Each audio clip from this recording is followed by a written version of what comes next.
You've been taught that control keeps you safe, that planning everything, holding everything together, staying one step ahead is what prevents life from falling apart. But if that were true, why are you still exhausted? Why does your mind refuse to rest? Why do you lie awake at night replaying conversations, imagining outcomes, trying to fix a future that hasn't arrived yet? The truth is simple and uncomfortable at the same time. Control doesn't bring peace, it delays it. Buddhist wisdom has been quietly pointing to this for thousands of years, not through force or motivation or positive thinking, but through understanding, the kind that softens the grip of the mind and allows life to move without resistance. The Buddha didn't teach how to dominate your thoughts. He taught how to stop fighting them, how to release the constant need to manage, explain, predict, and hold everything together. Tonight, as you listen, your breathing will slow, your body will grow heavier, the tension you didn't even realize you were carrying will begin to loosen.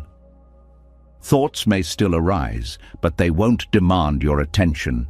They won't pull you into effort or struggle. You don't need to fix anything.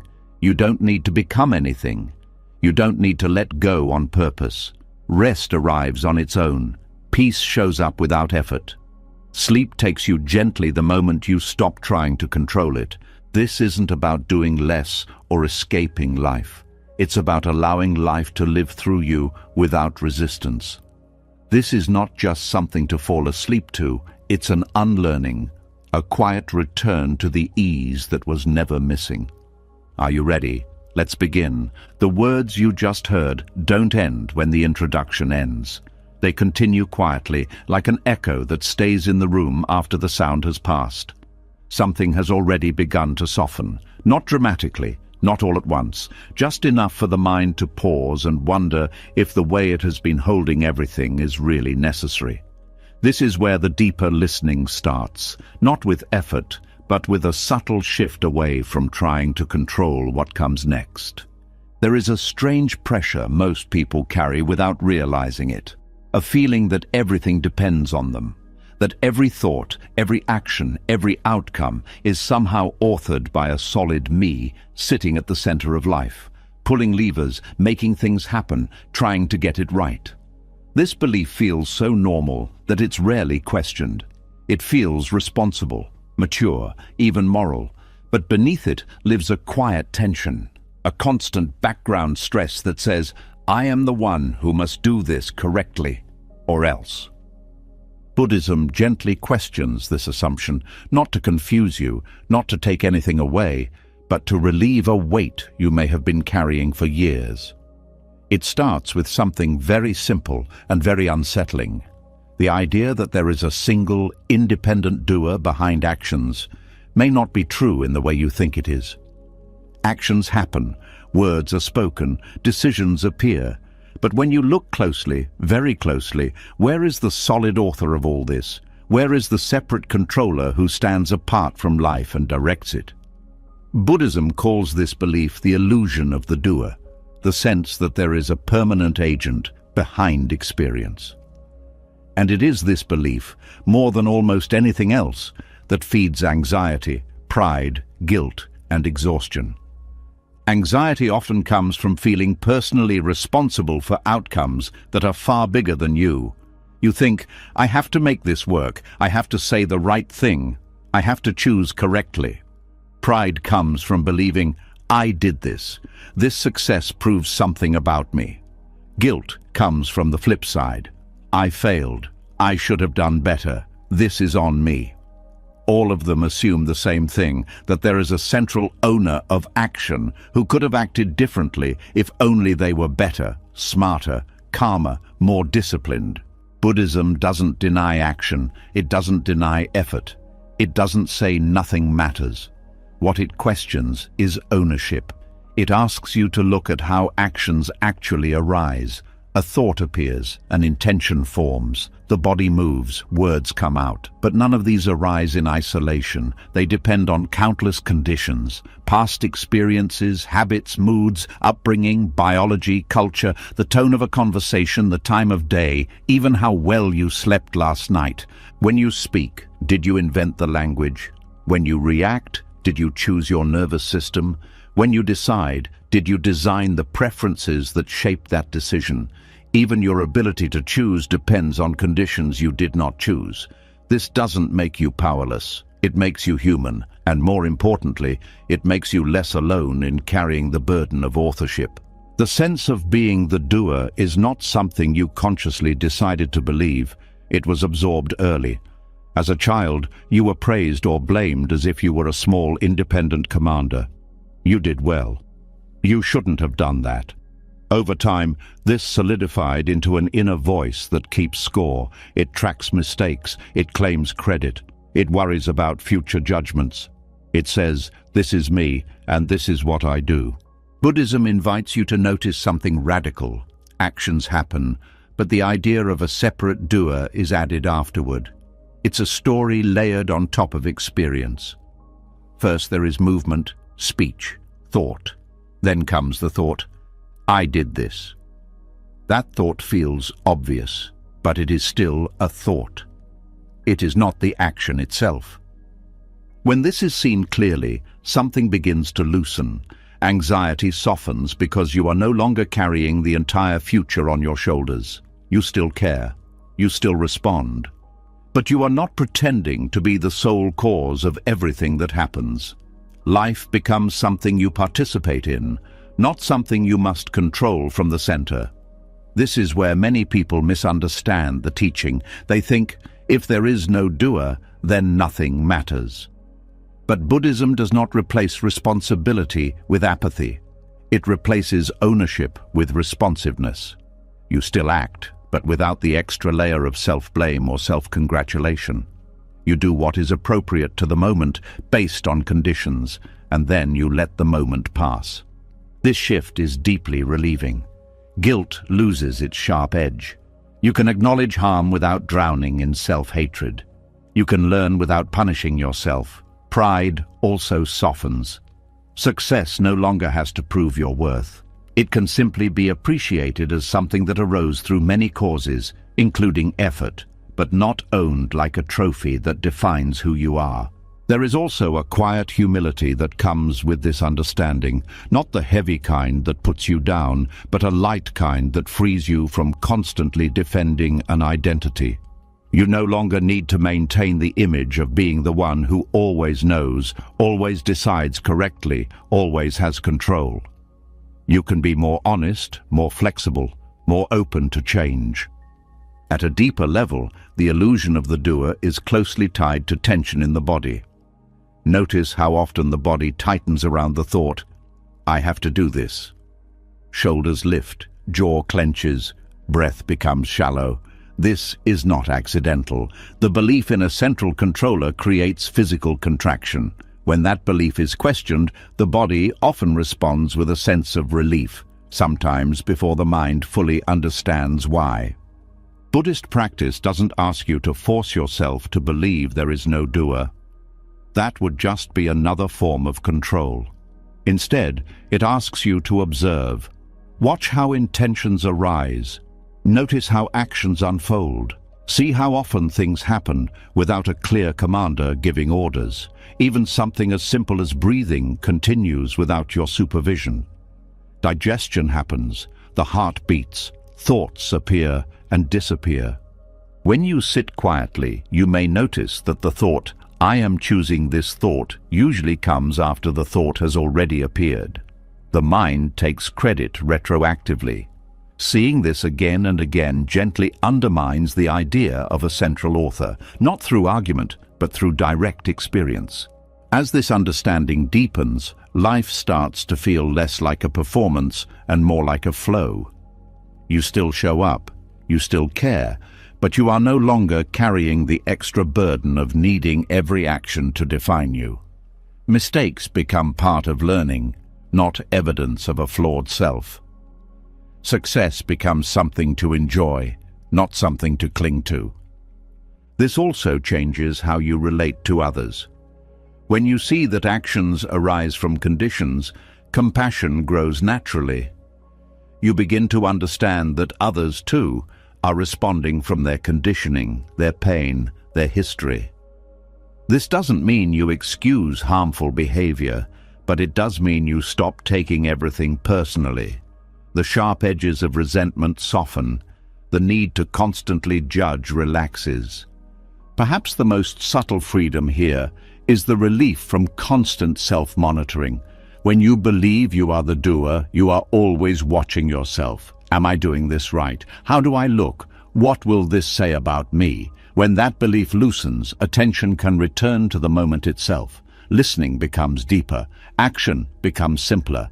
There is less commentary running in the background. Over time, this understanding creates a different relationship with effort.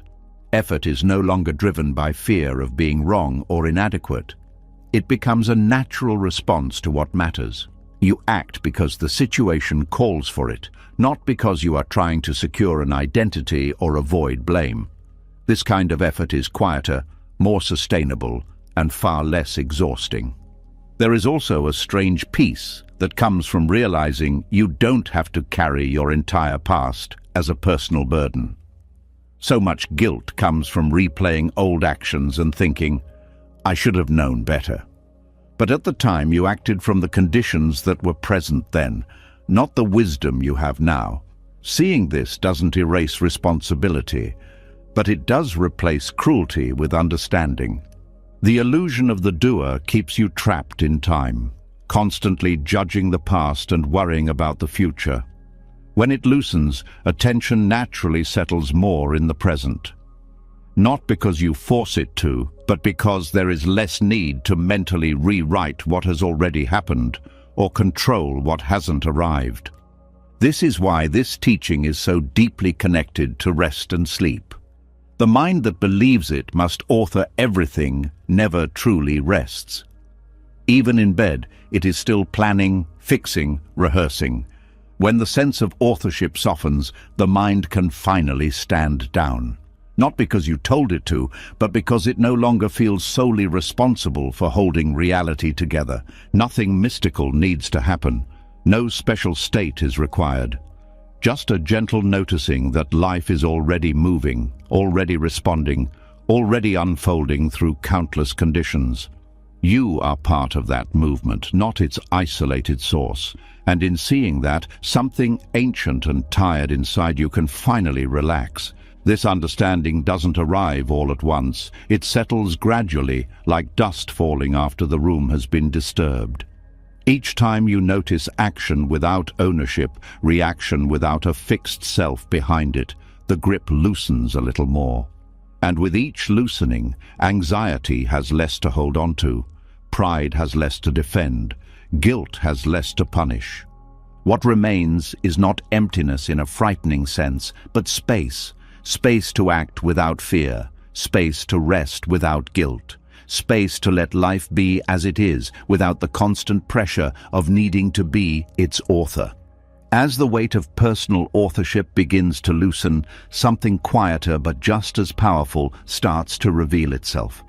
When you are no longer trying to be the sole cause behind every action, a deeper question naturally arises. If there is no isolated doer pulling the strings, then how does life actually move? What shapes each moment? What carries things forward when the pressure of control softens? This is where another hidden tension often lives. The belief that if everything depends on conditions, then freedom must be lost. Buddhism turns this belief completely upside down. There is an emotional charge tied to the word dependence. It often sounds like weakness, like being trapped, like not being in control of your own life. Many people secretly fear that if they accept conditionality, they are admitting defeat, surrendering agency, or giving in to fate. But this fear itself comes from the same misunderstanding that created the illusion of the doer. It assumes freedom only exists when nothing influences you. Buddhism points to a very different kind of freedom, one that emerges precisely because everything is influenced. Dependent origination is one of the most central teachings in Buddhism, yet it is often misunderstood as a cold explanation of cause and effect, as if life were a mechanical chain where nothing could ever change. In truth, it is one of the most relieving insights the tradition offers. It says that nothing stands alone. No feeling, no action, no thought, no event arises by itself. Everything comes into being because conditions support it. And because conditions can change, so can experience. The feeling that life is a personal burden often comes from believing you are the final link in every chain, that everything rests on your shoulders, that if you don't get it right, the whole structure collapses. Conditionality dissolves this pressure. It reveals that you are part of a vast web of influences, not its manager. Life doesn't ask you to carry it. It moves through countless supports, many of which you don't see and don't control. This understanding shifts how responsibility is felt in the body. Instead of feeling like a heavy obligation, responsibility becomes responsiveness. You respond to conditions as they are, rather than blaming yourself for conditions that already exist. This is a subtle but profound difference. Blame looks backward and tightens. Responsiveness looks present and opens. Many people confuse dependent origination with destiny.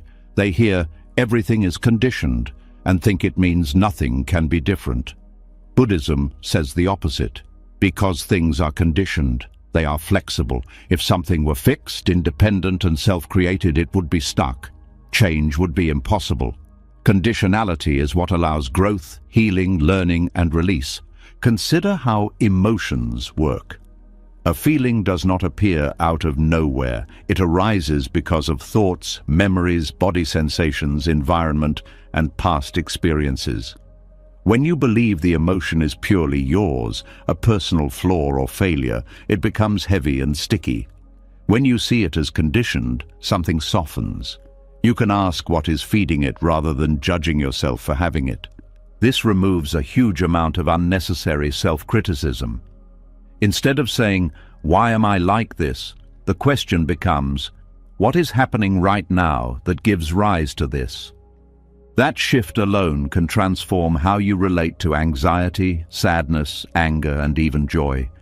You stop treating emotions as verdicts about who you are and start seeing them as processes that can change. Conditionality also frees you from over-responsibility for others.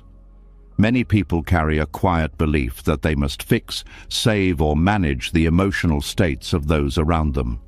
When someone else is upset, they feel it as a personal failure. Dependent origination reveals that other people's experiences arise from conditions far beyond you.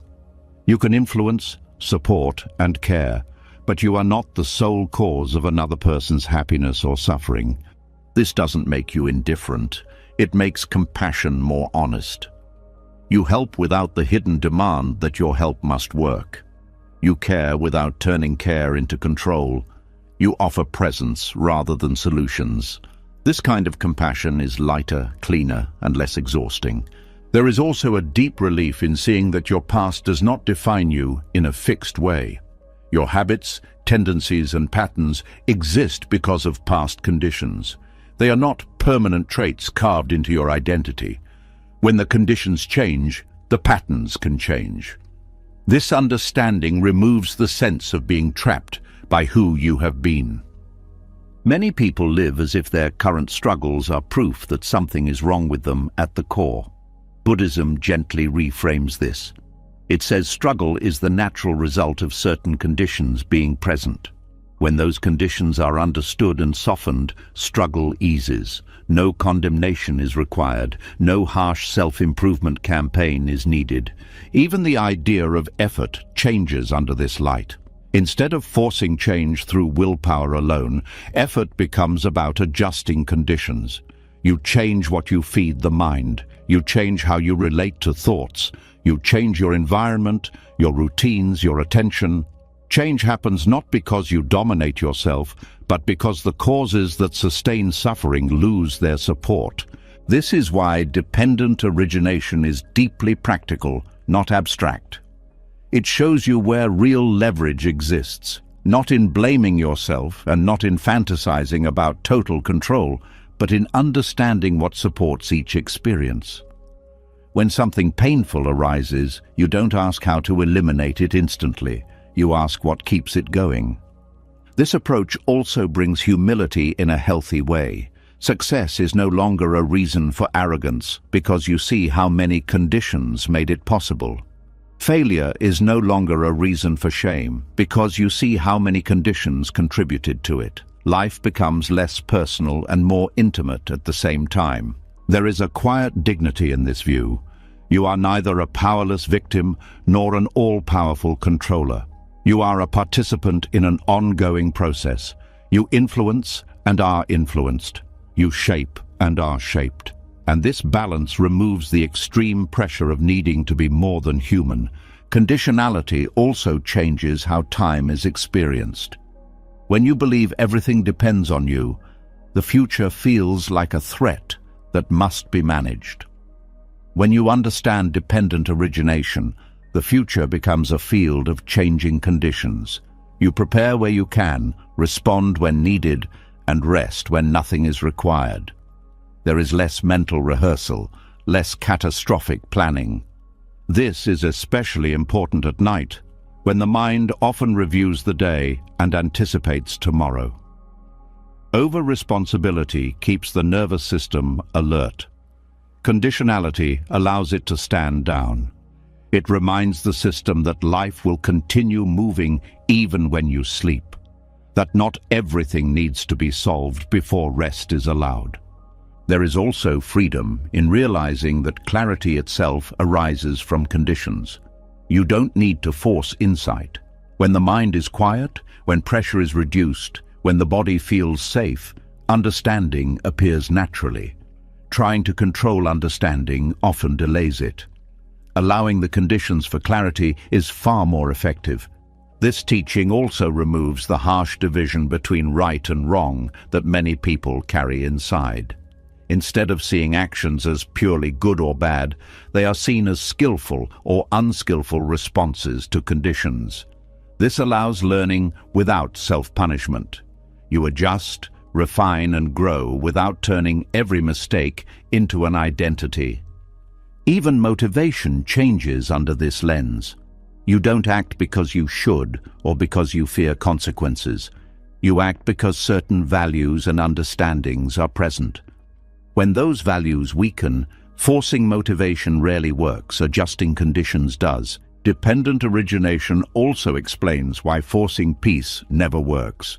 Peace arises when the causes of agitation are no longer fed. You don't create peace by command.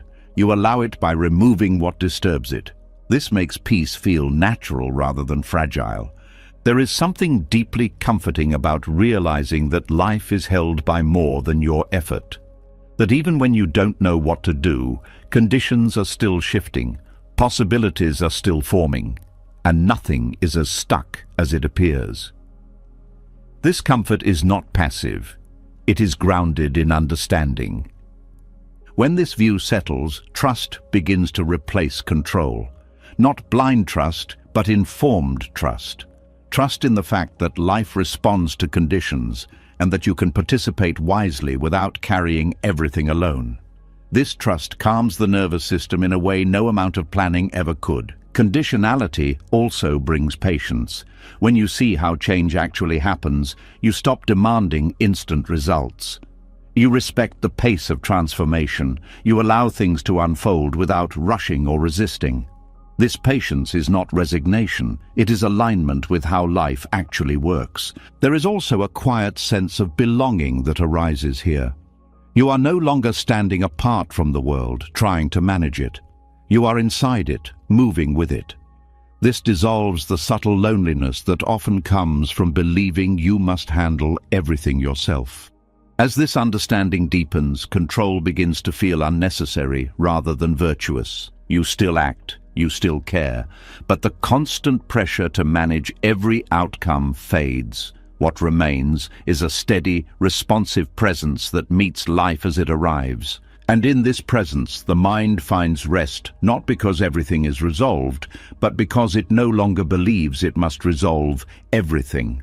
As the sense of being solely responsible for life softens, and as the pressure to manage every condition begins to fade, a new temptation quietly appears. It sounds wise, it sounds spiritual, it even sounds peaceful. The mind says, "I will let go now," and without realizing it, control puts on a softer mask. There is a subtle emotional tension hidden inside the desire to surrender, a quiet urgency. A hope that if you do this correctly, something uncomfortable will finally stop. This is where many sincere seekers get stuck, not because they are doing something wrong, but because the mind has learned how to turn even release into a task.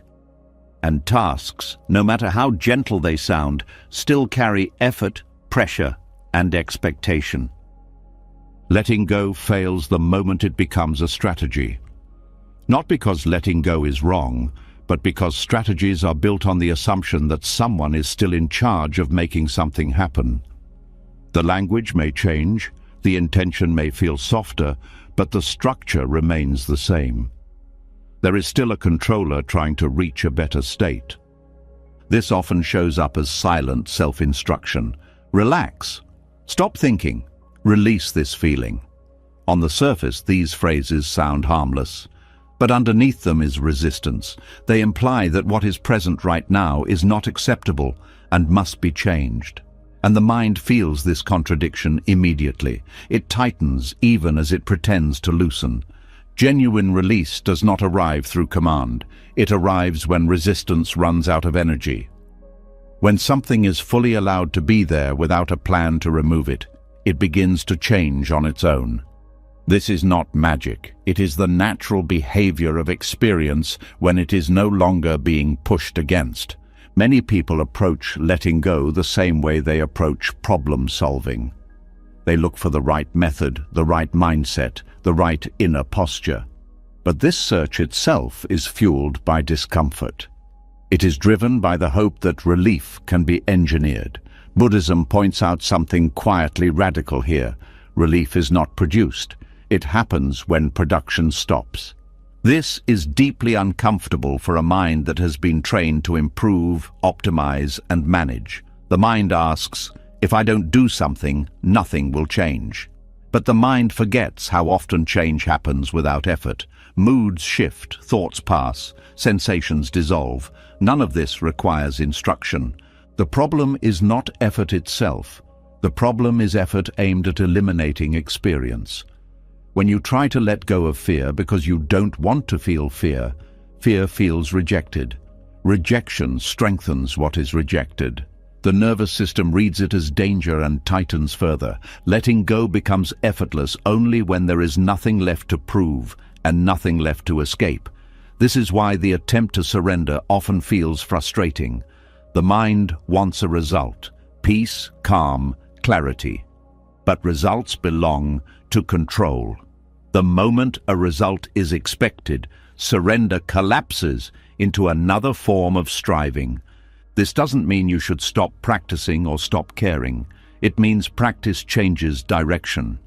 Instead of trying to drop experience, you allow it to be fully present.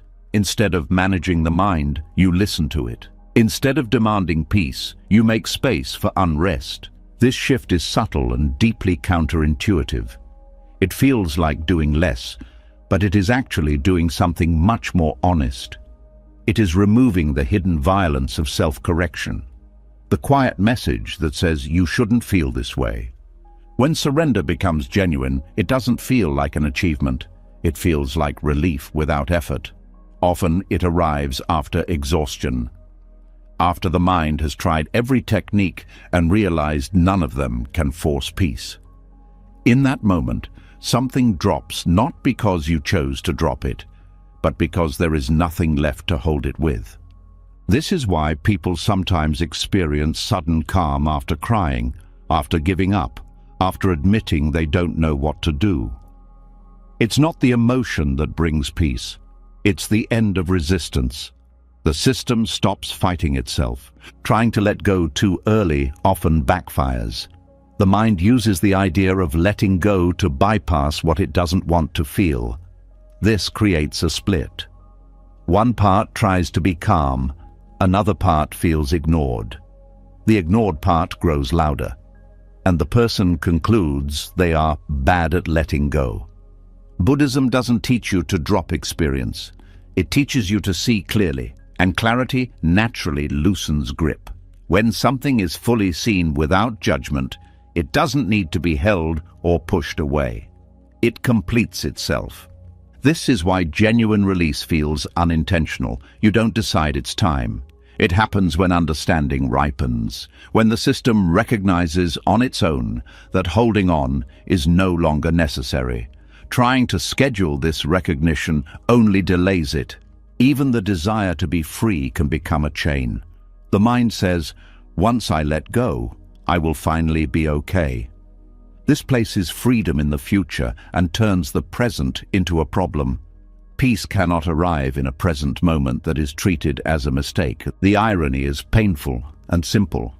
Wanting to let go is often the very thing preventing it. Because wanting implies lack. It implies something essential is missing, and the system tightens around that belief. When letting go stops being a goal, it becomes a byproduct, a side effect of seeing things as they are. You stop asking, how do I release this? And start noticing how it already changes when not interfered with. This is especially important with emotions. Emotions have their own intelligence. They rise, peak, and fall when given space. When you try to drop them prematurely, they linger. When you let them complete their cycle, they move on naturally. Control disguised as surrender often shows up as spiritual language. Words like acceptance, detachment, presence. These words are not the problem. The problem is using them to suppress. True acceptance has no tension in it. It does not lean forward. It does not wait for improvement. A simple way to sense the difference is to feel the body. Strategic letting go carries subtle effort. There is a holding pattern. Genuine release feels like exhale without intention. The body softens on its own. This also changes how you relate to meditation and rest. Instead of using them as tools to fix yourself, they become spaces where nothing needs to be fixed. This is when they actually work. Letting go fails as a strategy because strategies belong to the part of the mind that believes it must manage life. Genuine release occurs when that belief is no longer being fed.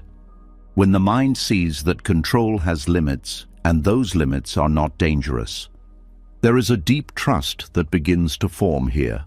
Not trust in outcomes, but trust in process. Trust that experience knows how to move when not restrained. Trust that you don't have to supervise every inner movement. This trust cannot be forced. It grows slowly, through repeated noticing, through seeing again and again that what you allow tends to pass, and what you fight tends to stay. Over time, this understanding changes your relationship with effort altogether. Effort becomes situational, not personal. You act when action is needed. You rest when rest is needed. You don't try to surrender. You simply stop interfering. And in that non-interference, something deeply human relaxes. The endless project of self-management pauses. The nervous system feels less threatened. Sleep arrives more easily. Thoughts lose their urgency. This is not because you finally learned how to let go correctly. It's because you stopped trying to let go at all. And in that stopping, release happened quietly, without instruction, without strategy, without anyone claiming credit for it. When effort finally loosens its grip and release happens without being forced, another pattern often reveals itself underneath. It is quieter than control, more socially accepted, and often praised as healthy. It sounds like growth, it sounds like discipline, it sounds like becoming better. Yet beneath it, there is often a subtle aggression turned inward, a constant message that who you are right now is not enough. There is an emotional weight carried by the belief that life is a project and the self is something that must be improved. This belief rarely feels violent on the surface. It disguises itself as motivation, ambition, or responsibility. But when looked at closely, it often rests on dissatisfaction with what already exists. The moment you believe you must be better in order to be at peace, the present becomes something to escape. Buddhism does not oppose growth, learning, or refinement. What it questions is the force behind the desire to improve. When improvement is driven by rejection of the present self, it becomes a form of self-harm disguised as virtue. The mind may say, "I want to grow," but the body often hears, "You are not acceptable as you are." This creates a quiet background tension. Even when progress is made, relief is temporary. The goalpost moves. There is always another flaw to fix, another habit to correct, another version of yourself to become. Peace is postponed, rest is delayed. Life becomes an endless rehearsal for a future that never fully arrives.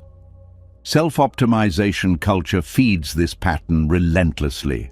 It teaches that everything can and should be improved: productivity, emotions, relationships, even rest. Underneath this message is an unspoken assumption that something is fundamentally wrong with being human as you are. That natural rhythms are inefficiencies. That stillness is laziness. That contentment is complacency. Buddhism quietly rejects this entire framework. It does not ask you to polish the self. It asks you to see through the idea of a self that needs polishing. The Dharma does not start from deficiency. It starts from clarity. And clarity does not require self-attack to function. The violence of improvement shows itself most clearly in how people relate to their inner states. Sadness becomes something to fix, fear becomes something to eliminate, anger becomes a failure of character. The mind turns into a battlefield where every unwanted feeling is an enemy. This constant internal war drains enormous energy. When you strive to be better, there is often an internal timeline. Once I change this, then I can relax. But the relaxation never fully comes, because the habit of striving has already become the identity. Even peace becomes something to achieve, and achievement always implies pressure. This striving subtly reinforces separation. There is a version of you who is wrong and a version who would be acceptable. You stand in judgment of yourself, measuring, correcting, monitoring. This split creates tension even when you appear calm on the surface. The nervous system never fully feels safe because it is always under evaluation. The Dharma points to a different starting point. It begins with seeing things as they are without demanding they become something else first. This is not passivity, it is honesty. And honesty is far less exhausting than constant self-surveillance. When improvement is driven by fear, shame, or comparison, it creates resistance in the body. The shoulders tighten, the breath shortens, the mind becomes rigid. This rigidity is the opposite of wisdom. Wisdom is flexible. It adapts, it listens, it does not force. There is also a moral layer to self-optimization that is rarely questioned. People begin to equate worth with performance. Being calm becomes good. Being anxious becomes bad. Being disciplined becomes superior. Being tired becomes failure. This moralization of inner states creates guilt around being human. Buddhism does not rank experiences in this way. It does not say calm is virtuous and agitation is sinful. It says both arise due to conditions, both can be understood, both can pass. The problem begins when one is used as evidence of worth and the other as proof of inadequacy. Striving to be better also interferes with genuine compassion. When you are harsh with yourself, that harshness leaks outward. Even kindness becomes conditional. You offer understanding only after someone has improved, apologized, or changed. This mirrors how you treat yourself. When the drive to improve softens, compassion becomes more natural. You stop needing people, including yourself, to be different before care is allowed. This creates a gentler inner climate, one where growth can happen without force. There is a deep misunderstanding that acceptance means stagnation. Many fear that if they stop pushing themselves, they will stop growing. But the opposite is often true. Growth that comes from understanding is more stable than growth driven by pressure. When the soil is healthy, plants grow without being pulled. The violence of improvement also shows up in spiritual practice. Meditation becomes another tool for self-correction. Awareness is used to judge progress. Stillness becomes a benchmark. The mind asks, "Am I doing this right?" even in moments meant for rest. This turns practice into performance. The body senses this immediately and tightens. The very space meant to be freeing becomes another arena for self-criticism. Buddhism continually points back to simplicity. Sit, observe, allow. No applause is needed. The urge to improve often comes from discomfort with uncertainty. If you can become better, stronger, calmer, you feel protected from chaos. Improvement promises safety. But safety built on constant effort is fragile. It collapses the moment effort fails. The Dharma offers a different kind of safety, one that comes from understanding impermanence rather than fighting it. When you see that all states change, you no longer need to perfect yourself to survive them. You ride the movement instead of trying to control it. There is also grief hidden inside self-optimization. A quiet mourning for the self you think you should have been by now. This grief fuels urgency. I'm behind. I should be further along. Buddhism invites you to see that these timelines are mental constructs, not truths. Time softens when striving softens. You stop racing toward a version of yourself that exists only as an idea. You return to the reality of this moment, where life is already happening without needing improvement. This does not mean you abandon skillful action. It means action is no longer fueled by self-rejection. You still learn, you still adjust, but you do so from care, not contempt, from curiosity, not condemnation. One of the most radical aspects of the Dharma is its refusal to make peace conditional on progress. Peace is not a reward for improvement. It is the ground from which wise action arises. When peace is treated as a prize, it remains distant. When the drive to improve relaxes, something surprising happens. Energy returns, not frantic energy, but steady presence. The body feels less threatened. The mind becomes less defensive. Learning happens naturally because it is no longer forced. This shift also affects rest. Rest is no longer something you earn after being productive. It becomes a valid state in itself. Sleep comes easier when the mind is not trying to become someone else before allowing rest. There is a quiet dignity in allowing yourself to be unfinished, not as an excuse, but as a recognition of reality. Life is a process, not a product. Treating yourself like a project denies this truth and creates suffering. Buddhism does not ask you to lower standards or abandon care. It asks you to stop turning care into cruelty, to stop confusing discipline with punishment, to stop using improvement as a way to escape the present. When improvement loses its violent edge, growth becomes gentler and more sustainable. You move not because you hate where you are, but because movement is natural. You rest not because you failed, but because rest is part of life. This is where effort and ease finally stop being enemies. Effort arises when needed. Ease returns when effort is done. Neither defines your worth. Neither needs to be defended. As the need to be better fades, a deeper trust takes its place. Trust that life can unfold without constant correction. Trust that understanding is more powerful than force. Trust that you are allowed to be here now without improvement as an entry requirement. And in that trust, something deeply healing happens. The inner violence quiets. The endless project pauses. And what remains is not stagnation, but a calm readiness to meet life as it is, without turning yourself into something that must be fixed first. As the inner pressure to improve begins to dissolve, something else becomes visible in the space it leaves behind. When you are no longer trying to fix yourself, a new question quietly surfaces about how you relate to others. The same energy once turned inward often turns outward. The urge to help, the need to guide, the instinct to step in. And hidden beneath good intentions, there can be another form of tension. The belief that love means correction and care means control. There is a deep emotional pull behind the desire to intervene. It often comes from empathy mixed with discomfort.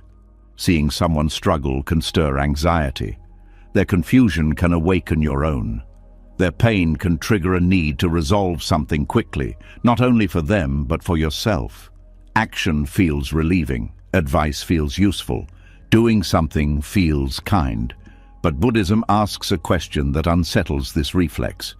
What if stepping back is sometimes the most compassionate act? Non-interference does not mean indifference. It does not mean turning away from suffering. It means recognizing the difference between presence and intrusion. True compassion does not always rush toward action. Sometimes it stays still long enough to understand what is actually needed. Much harm is done in the name of help. Advice is given before understanding is complete. Solutions are offered to emotions that have not been felt. Guidance is imposed where space is needed. This happens not because people lack kindness, but because they lack patience with discomfort. When you try to fix another person, there is often an unspoken message beneath the words. It says, "You should not be this way." Even when spoken gently, the body feels it. The nervous system tightens, trust weakens. The person may comply outwardly but feel unseen inwardly. Buddhist compassion begins with respect for another person's process. It acknowledges that each individual lives within their own web of conditions. Their timing is not yours. Their lessons are not yours. Their growth cannot be rushed without cost. There is also humility in non-interference. It recognizes that you do not fully know what another person needs, even if you care deeply. The desire to guide often carries a subtle assumption of superiority, the belief that you see more clearly. This assumption may not be conscious, but it shapes how help is offered. True compassion does not require you to be right. It requires you to be present. Presence listens without rushing to conclusion. It allows silence. It lets emotions unfold without immediately trying to change them. Many people confuse compassion with problem-solving, but emotional pain is not always a problem to be solved. Sometimes it is a passage to be walked through.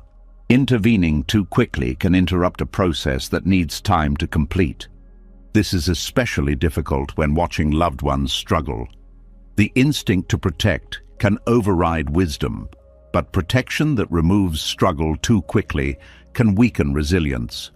Buddhism does not glorify suffering, but it recognizes that certain insights only arise through direct experience. Non-interference is not abandonment.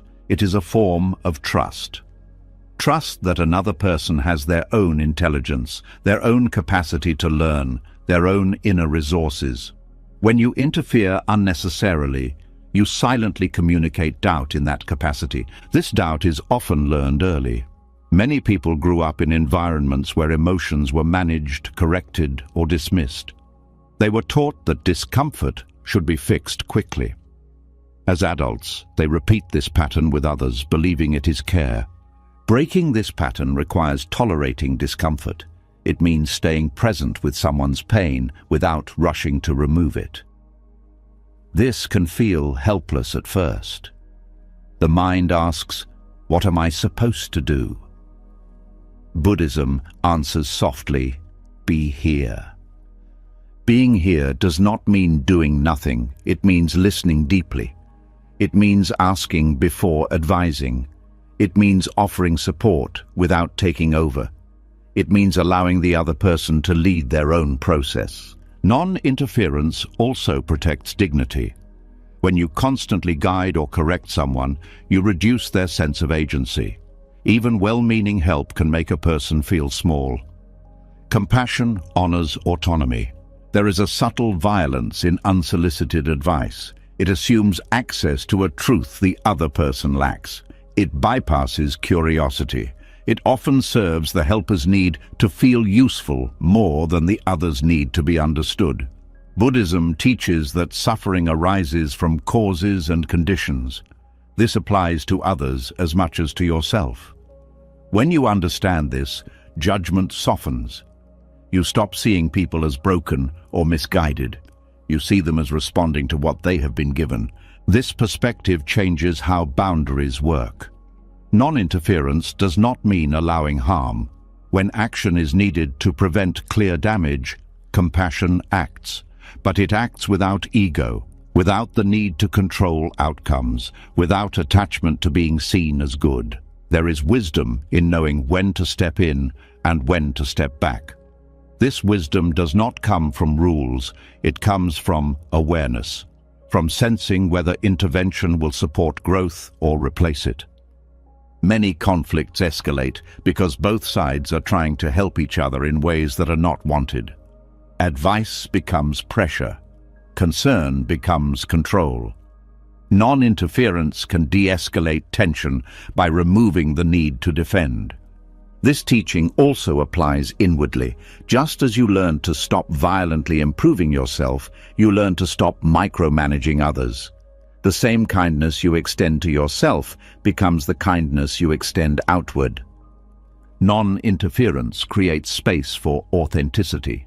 When people are not being guided, corrected, or fixed, they are more likely to reveal what is truly happening for them. Trust deepens. Communication becomes more honest. There is also patience here, a long view of life. Not everything needs to be resolved now. Not every struggle needs immediate clarity. Some understanding ripens slowly, in ways no external guidance could replicate. Buddhism recognizes that suffering, when not interfered with prematurely, often carries its own wisdom. This does not mean suffering is good. It means it is informative. It teaches through experience rather than instruction. Non-interference also reduces burnout. When you stop taking responsibility for others' inner worlds, your energy returns. You care without depletion. You support without exhaustion. Compassion becomes sustainable. There is a quiet courage required to practice this. It takes courage to resist the urge to rescue, courage to trust silence, courage to allow outcomes you cannot control. This courage grows from understanding impermanence. You know that states change, that confusion passes, that growth unfolds in time. You no longer panic at temporary discomfort. Non-interference does not make relationships cold, it makes them spacious. It allows each person to breathe. It removes the pressure to perform or improve for the sake of being accepted. When you stop interfering, you also stop needing others to change to feel okay. This is a profound freedom. You can love without conditions. You can be present without agenda. This teaching is especially important in a world obsessed with fixing productivity, fixing emotions, fixing people. Buddhism offers a counterbalance. It reminds you that not everything broken needs repair. Some things need witnessing. In deep presence, something shifts. The other person often finds their own words, their own clarity, their own next step. Not because you guided them there, but because you did not block the process with interference. This is compassion that trusts life, compassion that does not rush, compassion that does not dominate, compassion that allows. As this understanding settles, relationships become less tense and more real. You stop managing people and start meeting them. You stop correcting and start connecting. And in that connection, something profound happens. Healing becomes possible not because you made it happen, but because you did not stand in the way. When the urge to interfere begins to soften, another habit of the mind comes into clearer view. It is not loud or aggressive. It often sounds reasonable, even wise. It speaks in firm statements, strong opinions, solid plans. It promises safety. It promises clarity. And yet beneath this certainty, there is often a quiet fear that has never been fully acknowledged. Certainty feels comforting because it reduces the unknown. The mind relaxes when it believes it knows what is right, what will happen next, who is correct, and who is mistaken. Plans create the feeling of ground beneath your feet. Opinions create a sense of identity. Beliefs offer structure in a world that constantly shifts. But Buddhism gently asks what is being protected by this constant need to be sure. At its core, certainty is often a response to discomfort with not knowing. The mind prefers a flawed answer to open uncertainty. Even a painful belief can feel safer than ambiguity. This is because uncertainty exposes vulnerability. It reminds you that life cannot be fully predicted, managed, or secured. And for a nervous system shaped by fear, this feels threatening. The mind clings to certainty the way a hand clings to a railing in the dark. It tightens when it cannot see what lies ahead. Opinions become anchors. Beliefs become shields. Plans become promises against chaos. But these tools come at a cost. They narrow perception. They harden flexibility. They turn curiosity into defense. When you strongly identify with an opinion, any challenge to it feels personal. A disagreement becomes a threat. A new perspective feels like an attack. The body reacts before the mind has time to reflect. This reaction reveals something important. Certainty is not neutral, it is emotionally charged. Buddhism does not tell you to abandon discernment or wisdom. It does not suggest that all views are equal or that clarity is dangerous. What it questions is attachment to views, the need for them to remain fixed, the fear that arises when they are questioned. This attachment often begins early. Many people learned that being right meant being safe, that having answers meant being valued, that uncertainty meant weakness or failure. Over time, the mind learns to hide behind confidence. It builds an identity around knowing. But life continually undermines this identity. Plans fall apart. Beliefs are challenged by experience. Certainty cracks under pressure. Each crack reveals anxiety that was always there, quietly held in place by conviction. The fear hidden inside certainty is the fear of groundlessness. The fear that without solid answers, you will fall apart. Buddhism does not try to eliminate this fear by offering new beliefs. It invites you to feel it directly, without immediately covering it up. Uncertainty is not an enemy in Buddhist understanding. It is a doorway. When the mind stops demanding closure, it becomes more open, more responsive, more alive. Uncertainty allows learning. It allows humility. It allows peace to arise without needing guarantees. Peace built on certainty is fragile. It depends on the world behaving as expected. When reality deviates, peace collapses. Peace that comes from openness is more stable. It does not rely on outcomes. It rests in the ability to meet whatever arises. Plans are not wrong. They are practical tools. But when they become emotional crutches, they create tension. The mind becomes invested in their success. Any deviation feels like failure. The body stays on alert, monitoring reality for compliance. Buddhism invites a different relationship with planning. You plan lightly. You hold intentions without gripping them. You act where action is appropriate and remain flexible when conditions change. This flexibility reduces stress more effectively than perfect planning ever could. Beliefs operate in a similar way. They provide orientation, but when clung to, they become prisons. The mind stops listening. It stops questioning. It stops adapting. Over time, beliefs meant to provide clarity create rigidity. Uncertainty reopens the field. It allows you to say, "I don't know," without collapse. This phrase, when truly felt, is not empty. It is spacious.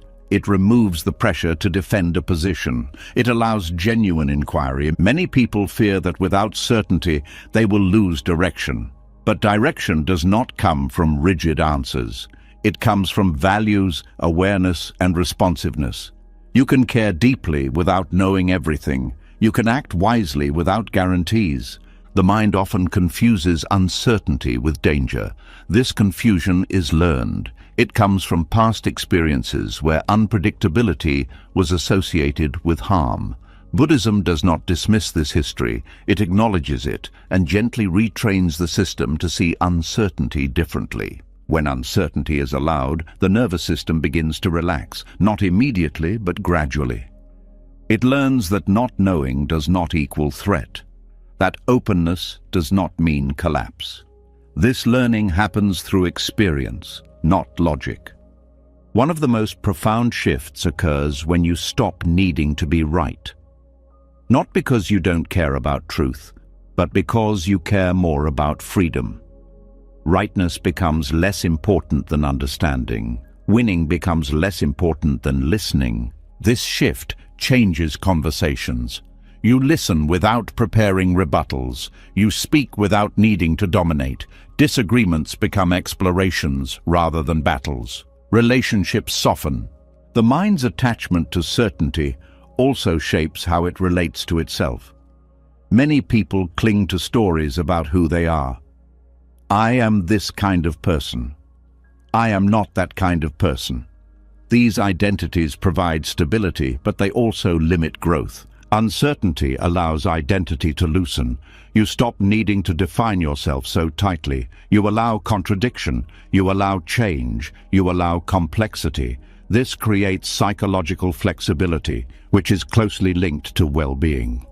Buddhism points out that reality itself is uncertain. Everything changes. Trying to secure certainty in an impermanent world is exhausting. Accepting uncertainty aligns you with how things actually are. This acceptance is not resignation, it is realism. It allows you to respond appropriately instead of reacting defensively. When you are not busy protecting a belief, you can see what is actually happening.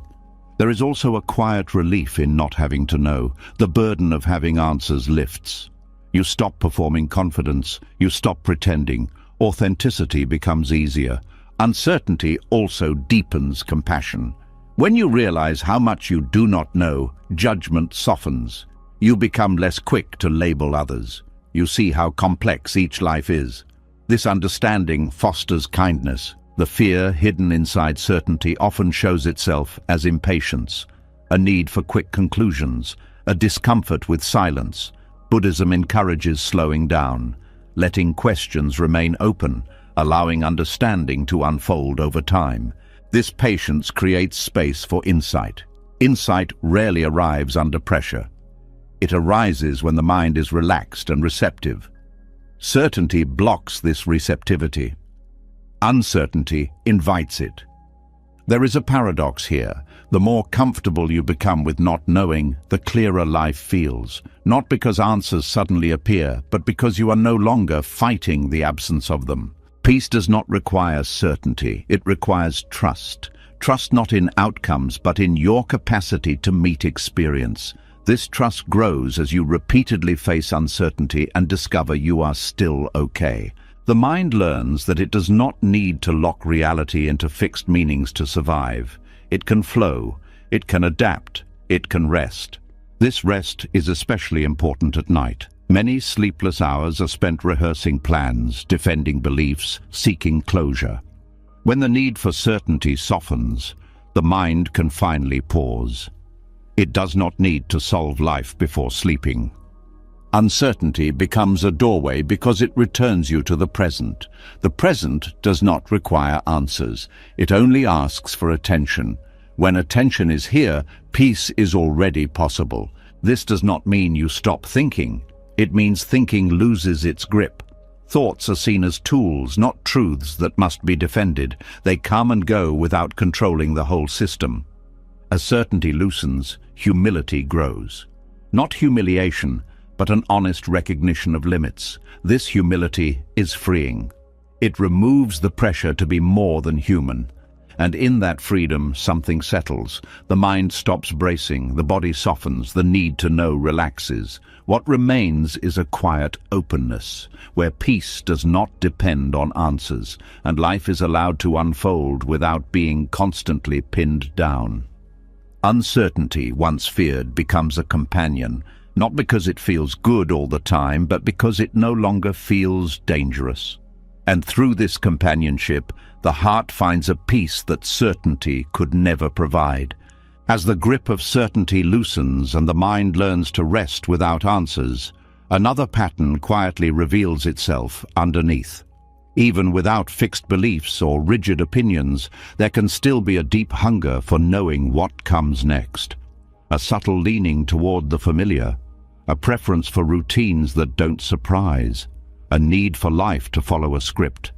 This is where control hides most comfortably, not in loud domination, but in the craving for predictability. There is a calm that comes from knowing what tomorrow looks like. The body relaxes when patterns repeat. The mind feels safer when outcomes seem familiar. This is not a flaw, it is a learned response. Predictability once protected you. It reduced shock. It allowed preparation. Over time, however, this preference hardens into dependence. The ego begins to rely on predictability not just for comfort, but for identity. The ego is not a thing you possess. It is a pattern of contraction around continuity. It wants life to stay recognizable so it can stay intact. It feeds on repetition. It stabilizes itself by saying, "This is how things are."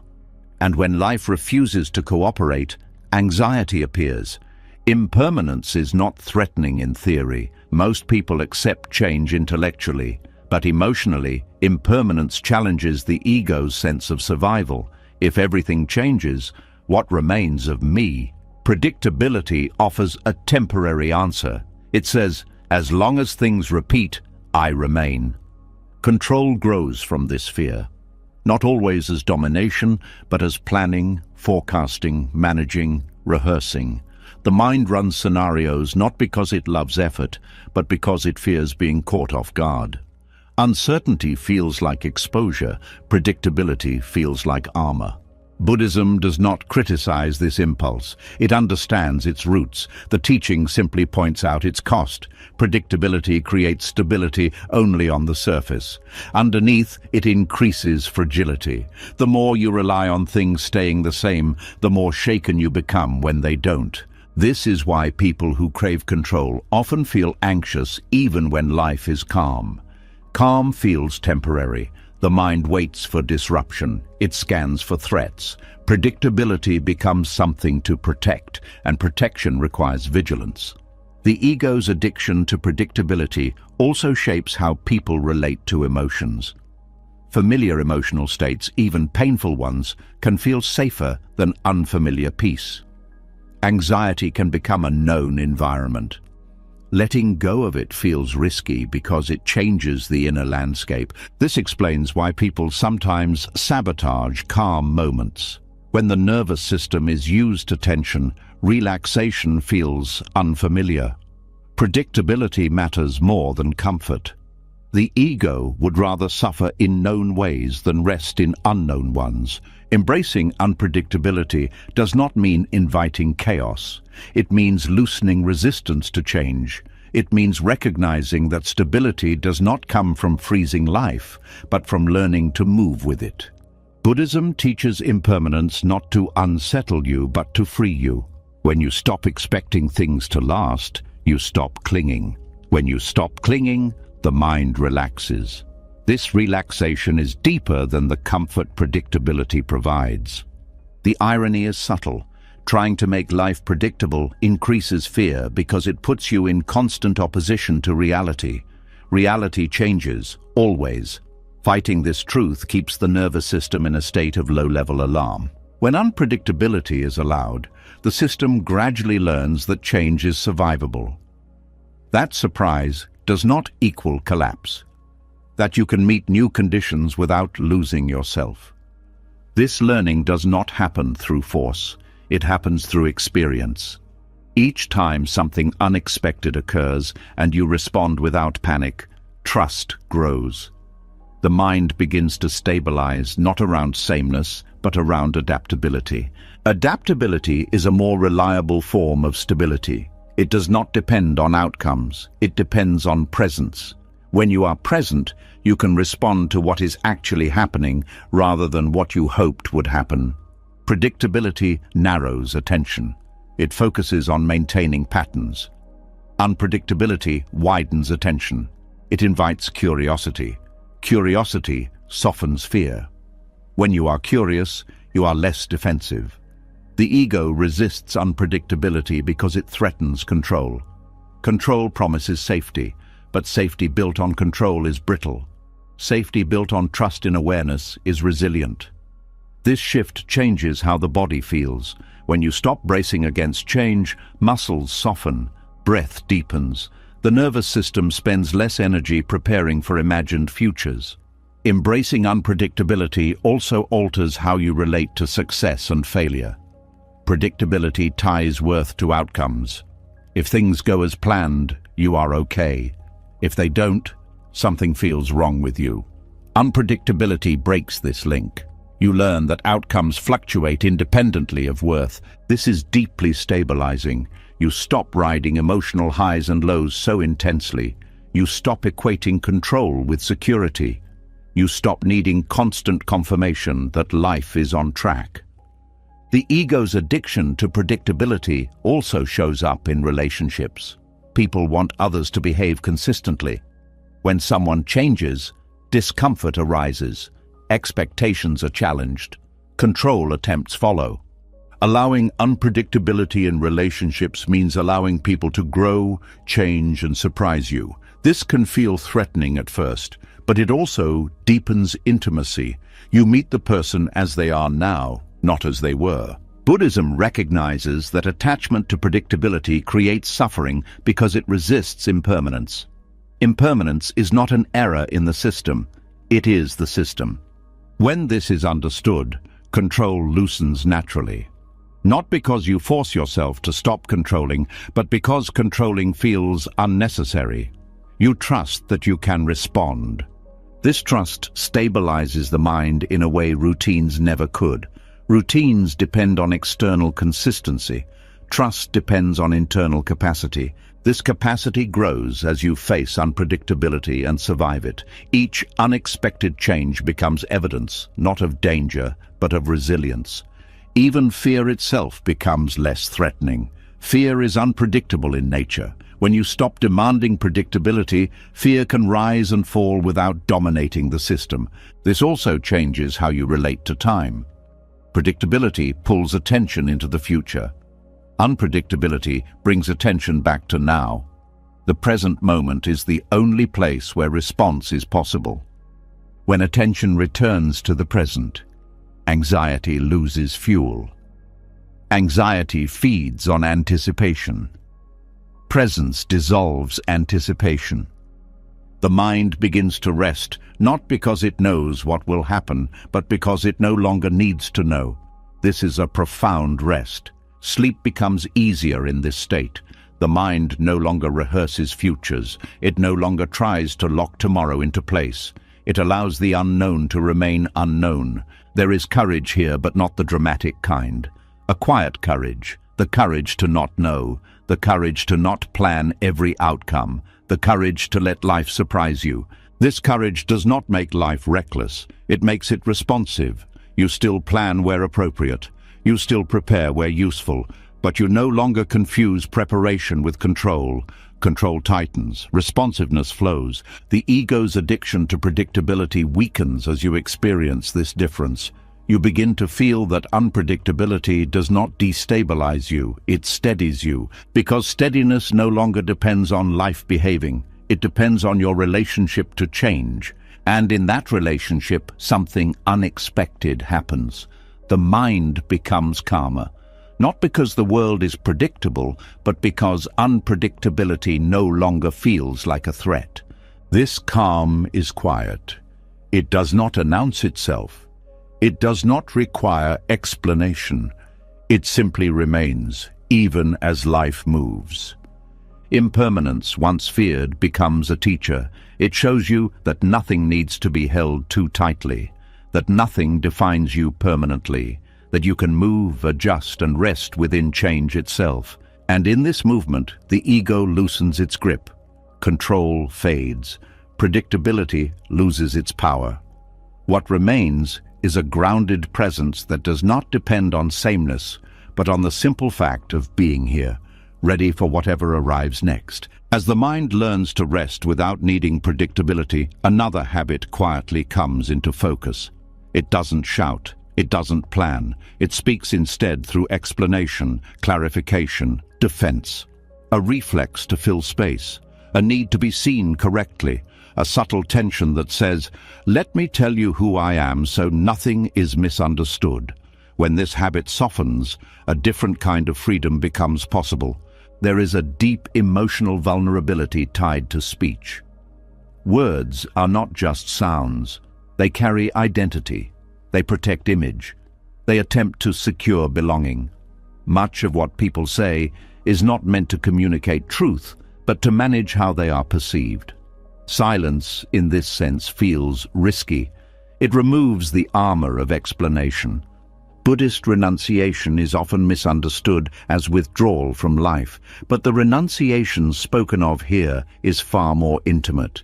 It is the letting go of the need to narrate yourself, the release of the urge to correct how others see you, the quiet decision to stop proving. This form of silence is not moral. It is not about being virtuous or restrained. It is about noticing how much energy is spent trying to control interpretation. Every explanation carries a hope. If they understand me, I will be safe. But safety built on being understood is unstable. Understanding changes. People misread. Silence asks a harder question. What if you no longer needed that safety? The compulsion to explain often arises from fear. Fear of being judged. Fear of being blamed. Fear of being unseen. The mind rushes to fill gaps with context, justification, clarification. But each word reinforces the belief that your inner state depends on external agreement. Silence interrupts this pattern, not abruptly, gently. It reveals how often speech is used to stabilize identity. When you stop explaining, you may feel exposed at first. The ego searches for footing. It asks, "Who am I if I don't define myself?" This discomfort is not a problem. It is the doorway. Silence allows experience to be what it is without commentary. It creates space between stimulus and response. In that space, reactivity softens. You no longer feel compelled to defend every misunderstanding or correct every assumption. This does not mean you never speak. It means speech becomes intentional rather than reflexive.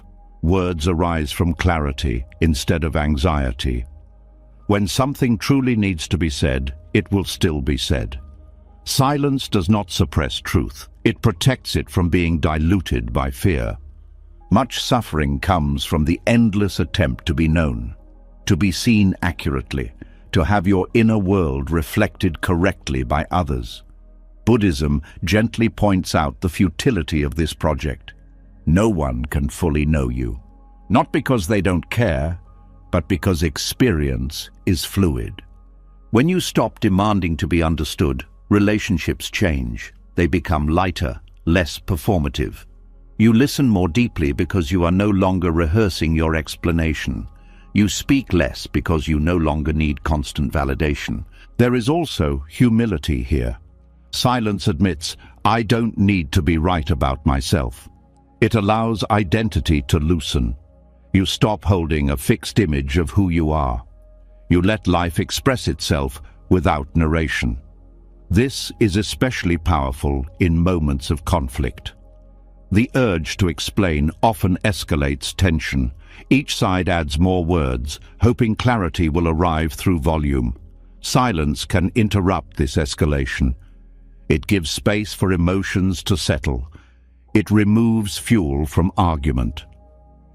Silence also reveals how often words are used to escape discomfort. When something feels awkward, speech rushes in to smooth it over. When sadness appears, explanation tries to contain it.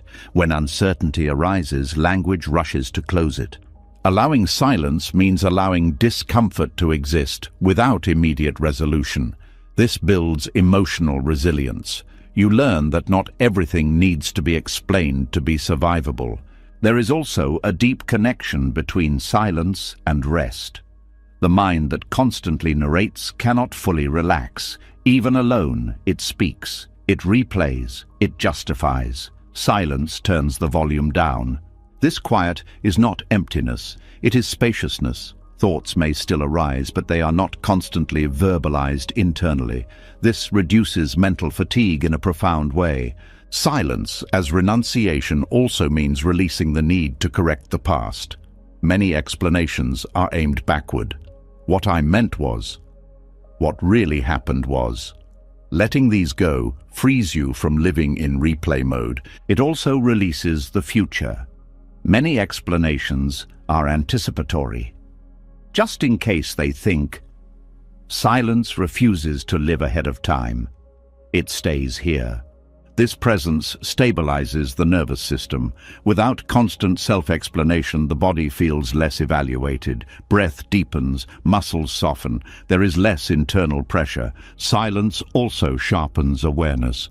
When you are not preparing to speak, you notice more. Tone, body language, subtle shifts in energy. This awareness deepens understanding far more than explanation ever could. In Buddhist practice, silence is often used not as avoidance, but as insight.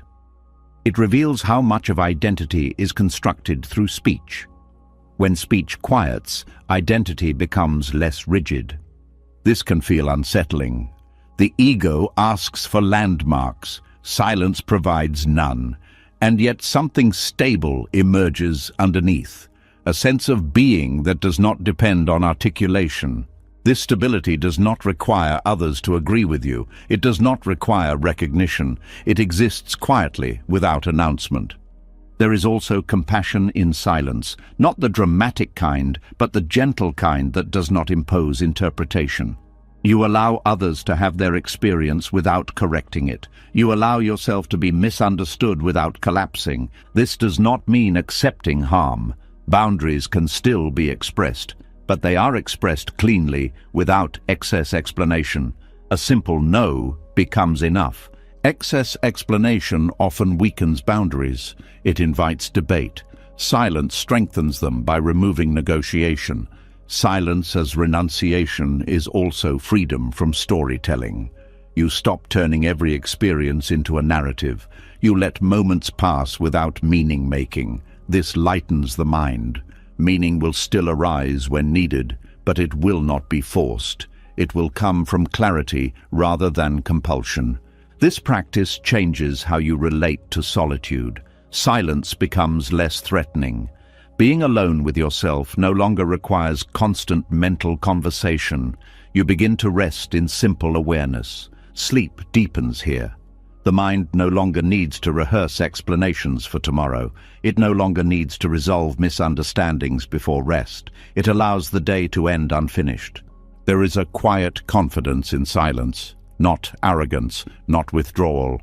Confidence that you do not need to manage perception to exist safely. This confidence grows slowly.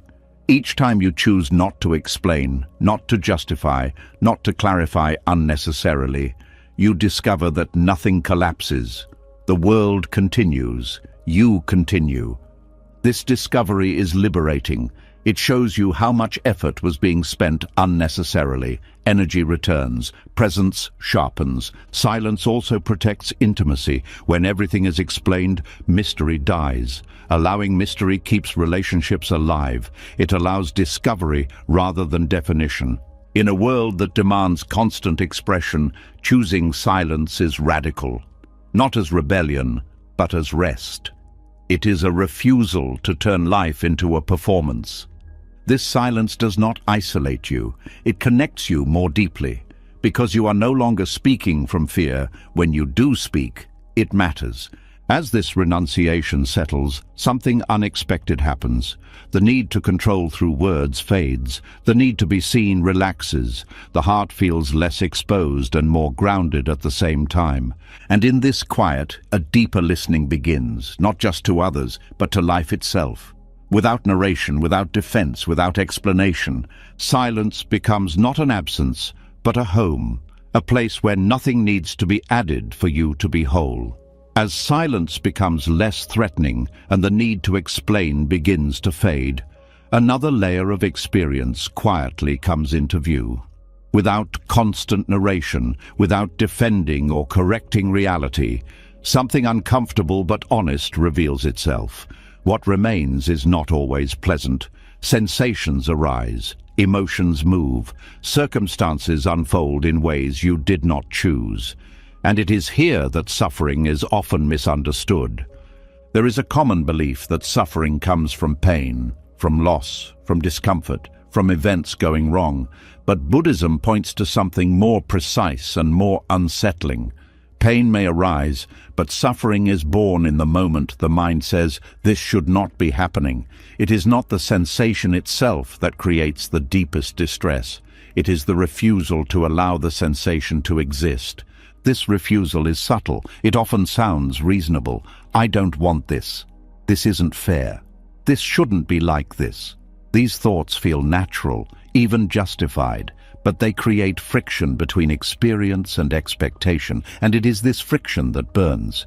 Pain moves through the body. It has texture, it has intensity, it changes. Suffering, on the other hand, stays stuck. It loops, it tightens. It adds layers of mental resistance on top of raw experience. The body feels pain. The mind demands a different reality. This demand is rarely conscious. Most people don't wake up deciding to reject reality. It happens automatically. Preference arises. The mind compares what is happening to what it wants to be happening. When they don't match, tension forms. This tension is exhausting. It keeps the nervous system in a state of protest. The body braces. The mind argues. Energy is spent fighting what is already here. Buddhism does not ask you to like pain. It does not glorify hardship. It simply distinguishes between what is unavoidable and what is optional. Pain is often unavoidable. Resistance is optional, and resistance is what turns pain into suffering. This is not a moral statement, it is an observation. When experience is allowed, it moves. When it is resisted, it hardens. Many people fear that allowing reality means giving up or approving of harm. But allowance is not agreement, it is not endorsement, it is acknowledgement. You can see clearly without liking what you see. Refusal often comes from fear. Fear that if you allow something, it will never change. Fear that acceptance means permanence. But Buddhism teaches impermanence precisely to address this fear.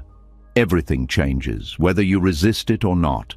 Resistance does not stop change, it only adds strain. When you allow what is present, you are not locking it in place. You are removing the struggle around it. This often allows change to happen more naturally. Suffering thrives on comparison. This moment compared to how it should be. This life compared to another. This body compared to an imagined ideal. Comparison fuels dissatisfaction. It keeps attention focused on absence rather than presence. When comparison softens, experience becomes simpler, not easier, but cleaner. There is less commentary, less judgment, less internal debate. The demand that reality conform to preference often shows up as impatience. This should be over by now. I should feel better already. Time becomes an enemy. The present becomes a problem. This impatience adds urgency to suffering. It accelerates it. It convinces the mind that something has gone wrong because discomfort remains. Buddhism invites patience not as endurance but as openness. Patience means allowing experience to unfold at its own pace. It means releasing the demand for immediate resolution. This is deeply counter to modern conditioning. The world teaches speed, efficiency, solutions.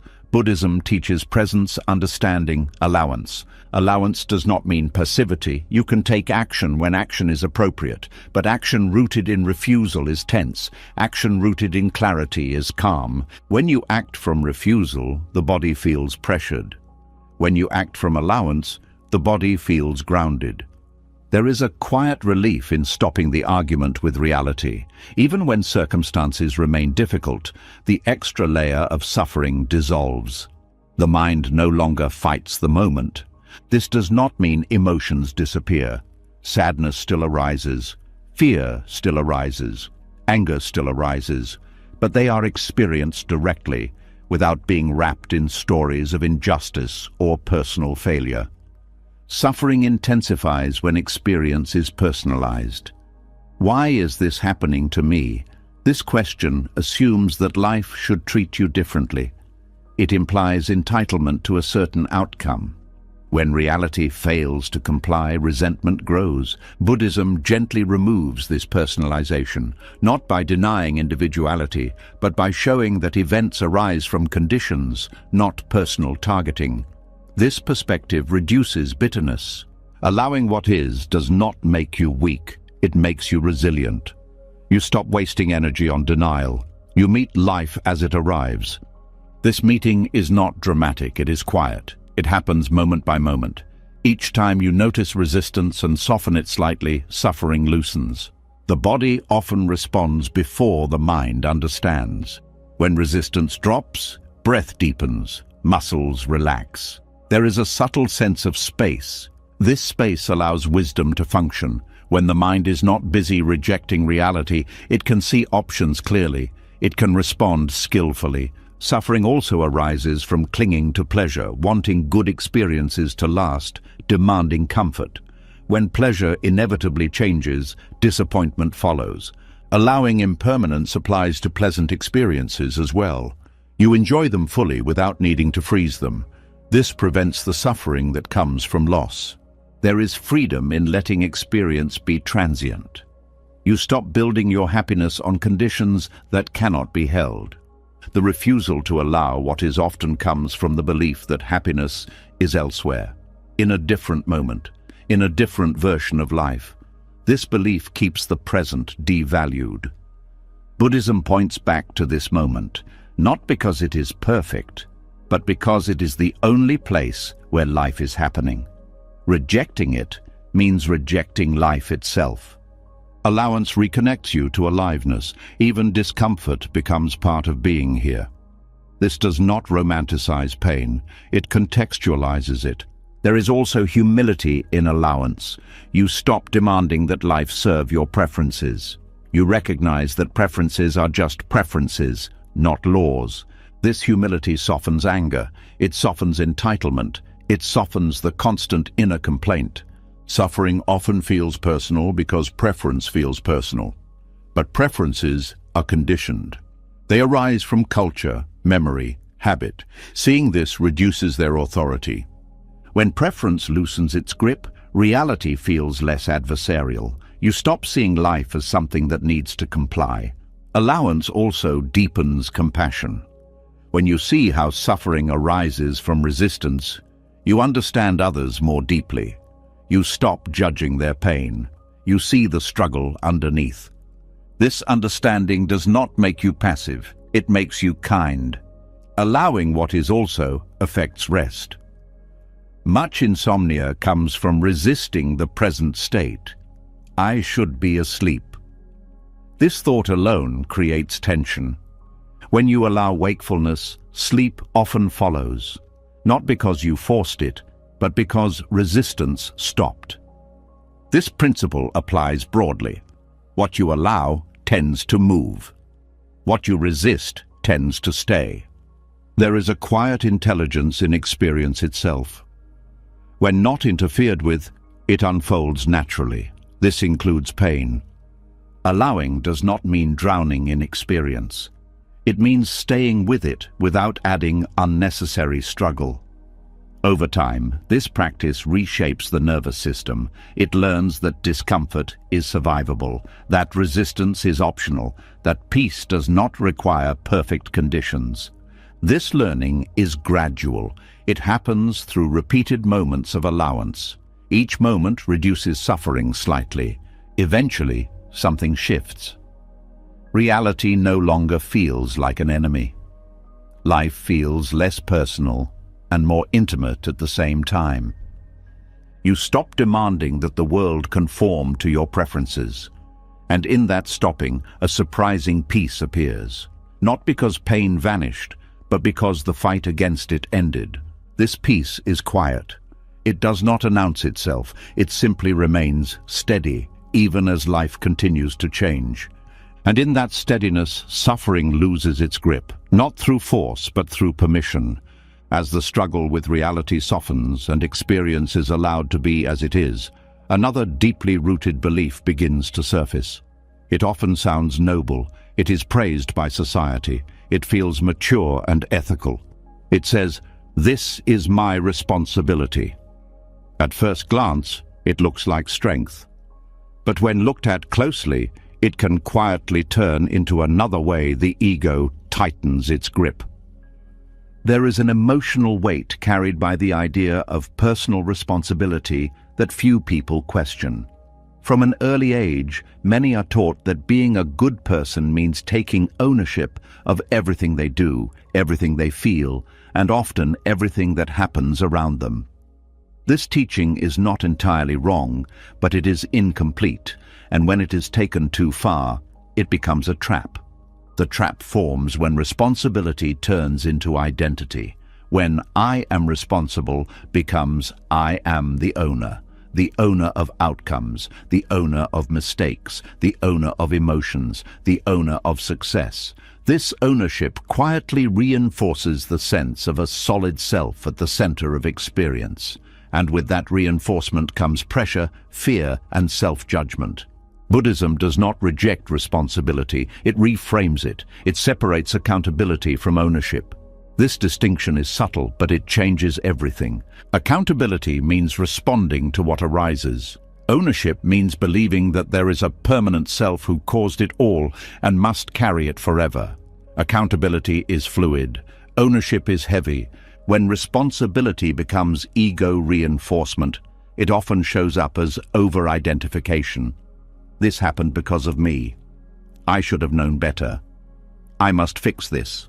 These thoughts create a tight loop of self-focus. Even when intentions are good, the mind turns inward in a way that increases suffering. This kind of responsibility does not feel empowering. It feels burdensome. The body tightens. The mind replays the past. The future becomes a constant worry. Responsibility becomes something to endure rather than something to live. Buddhism invites a different view. Actions have consequences. Choices matter. But actions arise from conditions, and consequences unfold through conditions. You participate in this process, but you do not own it in the way the ego assumes. When you understand this, responsibility becomes lighter. You still respond when harm occurs. You still make amends. You still learn. But you do not turn every mistake into a verdict about who you are. Many people confuse self-blame with responsibility. They believe that if they stop blaming themselves, they will become careless. Buddhism shows the opposite. Self-blame clouds perception. It narrows attention. It keeps the mind stuck in the past. Clear accountability looks forward. It asks, what is needed now? It does not ask, how bad am I? This forward-facing orientation is far more effective and far less painful. Responsibility becomes a trap when it feeds pride as well. Success can inflate the ego just as much as failure can crush it. I did this. This proves something about me. Pride and guilt are two sides of the same ownership coin. Buddhism loosens both by pointing out that no outcome arises from a single cause. Effort plays a role. So do timing, support, chance, and countless unseen factors. Recognizing this does not diminish effort. It contextualizes it. This context brings humility without humiliation. You can appreciate success without clinging to it. You can acknowledge failure without collapsing under it. The ego loves ownership because it gives a sense of solidity. This is mine. But solidity comes at a cost. It resists change. It resists forgiveness. It resists growth. When responsibility is held without ownership, change becomes easier. You can say, "This action caused harm," without saying, "I am harm." This distinction protects dignity while still allowing learning. This reframing also changes how you relate to control. Ownership implies control. Accountability does not. Accountability responds to what is present. Control tries to dictate what should be. Many people feel responsible not only for their actions but for how others feel. This is where responsibility becomes especially heavy. You try to manage reactions, emotions, outcomes that are not fully yours to manage. Buddhism clarifies this boundary. You are responsible for your intentions and actions. You are not responsible for controlling how they land in every context.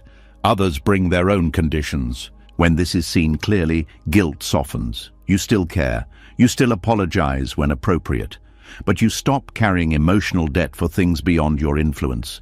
Responsibility without ownership also changes how you relate to mistakes. Mistakes become information rather than condemnation. They show you what did not work, not who you are. This perspective encourages curiosity instead of punishment. What led to this? What can be adjusted? These questions lead to growth. Self-attack does not. Buddhism emphasizes intention because intention is where accountability lives. You are accountable for the quality of your intention, not for guaranteeing outcomes. This removes an impossible burden. Outcomes are shaped by countless variables. Demanding ownership over them creates anxiety. Releasing ownership allows you to act sincerely and then let go. This is deeply freeing. You stop trying to be perfect. You focus on being present and responsive. Responsibility as ego reinforcement also shows up in moral rigidity. People cling to identities like good person or bad person. These labels simplify reality but distort it. Buddhism avoids fixed moral identities. It looks at actions and their effects, not at permanent character traits. This allows accountability without shame. Shame paralyzes. Accountability mobilizes. Shame says, "I am wrong." Accountability says, "Something went wrong." The difference is everything. When responsibility is reframed this way, relationships change. Conflicts become less defensive. You can acknowledge impact without arguing about intent endlessly. You can listen without needing to protect your image. This listening deepens connection. It builds trust. It allows repair. Responsibility without ownership also affects how you treat yourself internally. You stop policing every thought and feeling. You recognize that thoughts arise from conditions, just like actions. You become accountable for how you relate to thoughts, not for their existence. This reduces inner conflict dramatically.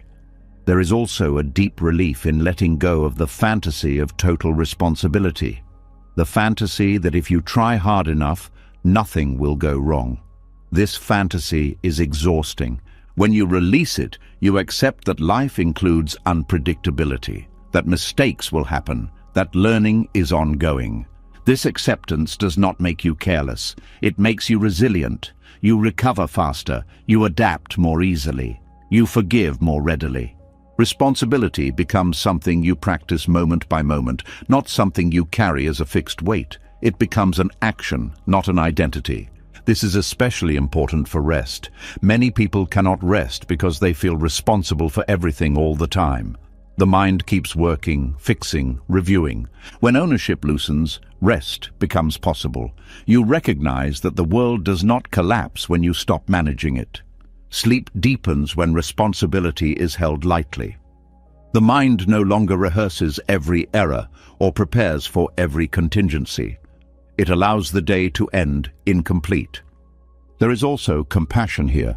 When you see how responsibility can trap you, you see how it traps others. Judgment softens.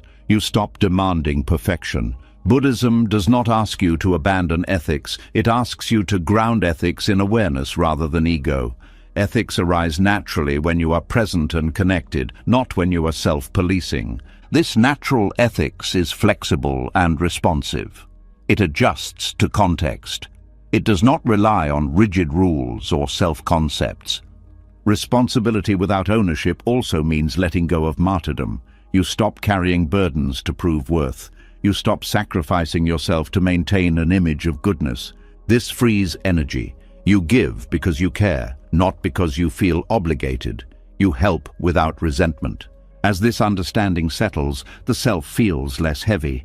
The constant monitoring eases. Life feels less like a test and more like a conversation. You still respond, you still care, you still act, but you no longer turn responsibility into a story about who you are.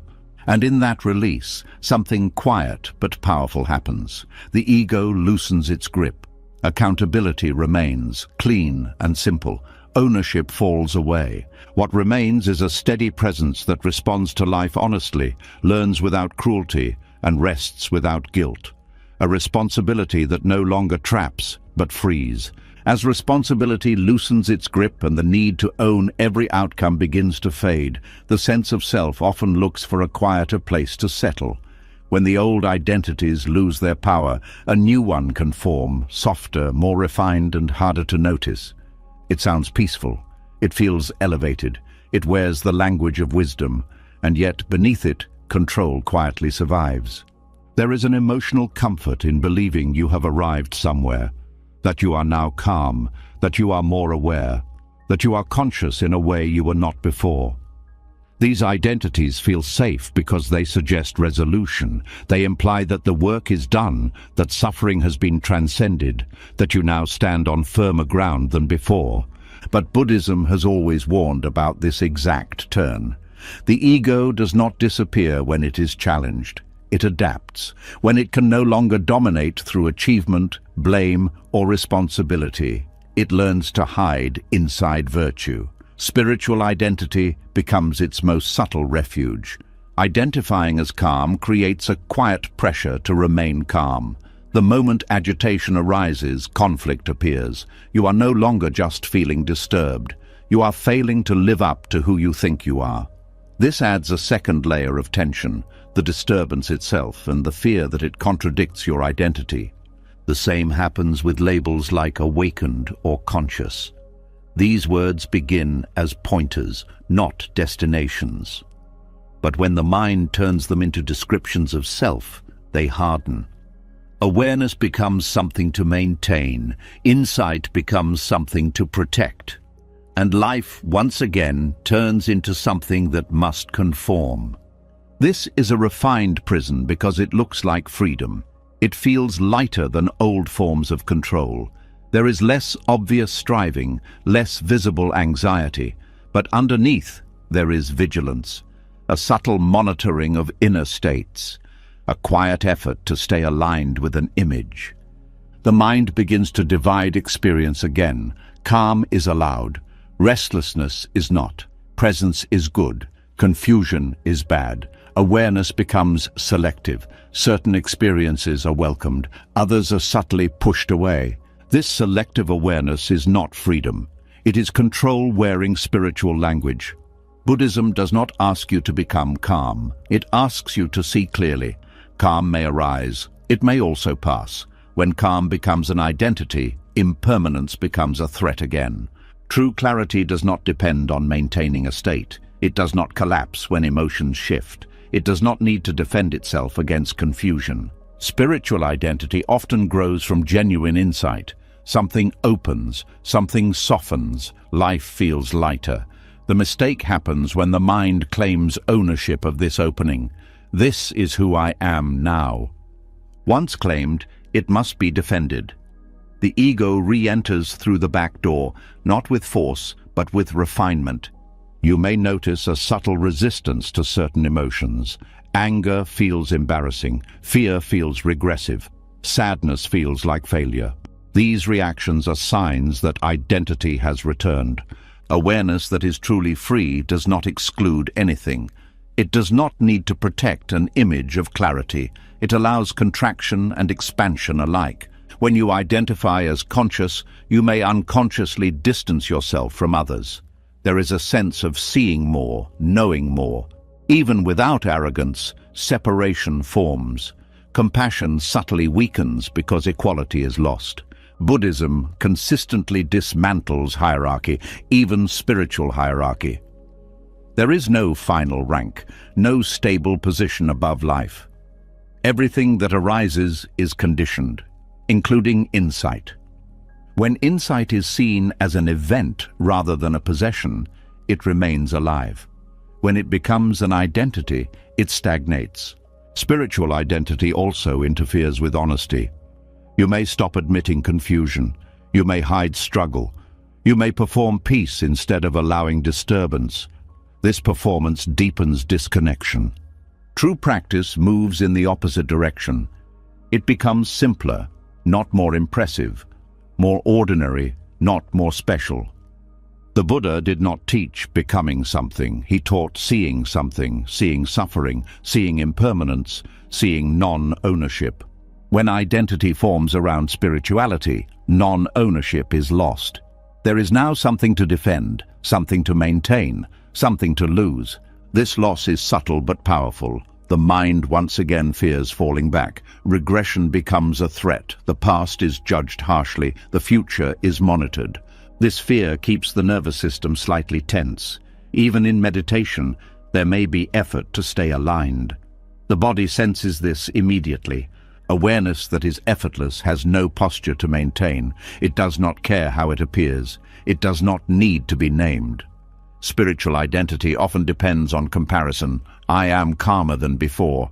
I am more aware than others. Even subtle comparison reinforces separation. Buddhism cuts comparison at the root by pointing out that there is no fixed self to compare. States arise, states pass, none define you. When identity dissolves, humility appears naturally. Not self-doubt, but openness. You no longer assume you know where someone else is on a path. You no longer assume where you are. This humility brings ease. You stop measuring progress. You stop tracking attainment. Practice becomes a living relationship, not a ladder. Spiritual identity also affects how you respond to difficulty. When hardship arises, there may be confusion. Why is this happening if I am aware? This question reveals an expectation of immunity. Buddhism never promised immunity. It promised understanding. Pain still arises. Loss still occurs. The difference is not the absence of difficulty, but the absence of identity around it. When awareness is not owned, difficulty does not contradict anything. It is simply another movement of life. There is also a quiet grief when spiritual identity loosens. The sense of having arrived dissolves. The mind may feel groundless again.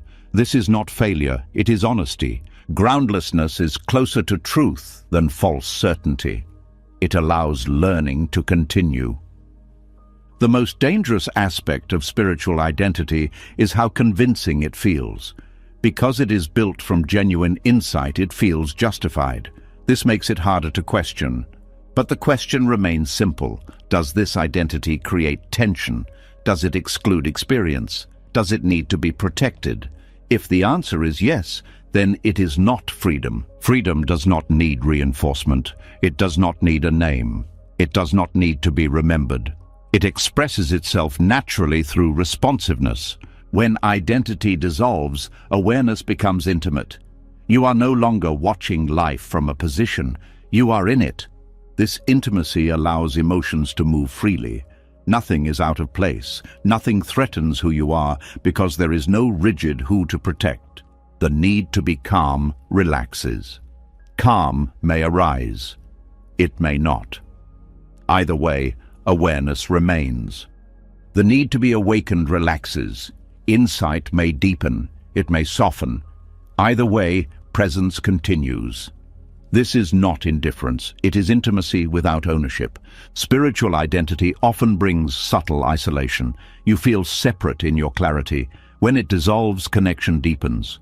You meet others without labels. Compassion becomes simpler. You no longer help from a position. You sit alongside. There is also relief in not having to live up to anything. No role, no title, no image, just responsiveness. This relief allows rest. The mind no longer monitors itself. Sleep comes easier. Thoughts lose urgency. The most radical aspect of Buddhism is not enlightenment. It is the refusal to turn enlightenment into an identity. Nothing is held. Nothing is claimed. Life is allowed to move. When spiritual identity dissolves, what remains is not emptiness in a cold sense, but openness, a quiet availability. You stop asking who you are becoming. You start noticing what is happening. This noticing is alive. It changes. It does not settle into a form, and because it does not settle, it cannot trap you. The refined prison opens quietly. No struggle, no declaration, just a gentle recognition that even this identity is unnecessary. And in that recognition, control fades again, leaving behind something simpler than calm, deeper than awareness, and freer than any name could ever describe. As the grip of spiritual identity loosens and the need to appear calm or awakened begins to dissolve, attention naturally turns toward what has been quietly managed all along. Beneath identities, beneath effort, beneath even silence, emotions continue to move. And here, another deeply conditioned habit reveals itself. Not the need to suppress emotions, but the need to control them, to regulate, to fix, to optimize the inner weather so it matches an idea of how things should feel. There is a subtle tension carried by the belief that emotions must be managed. It sounds reasonable, responsible even. You are taught to regulate anger, reduce anxiety, cultivate calm, maintain balance. But Buddhism quietly asks a different question.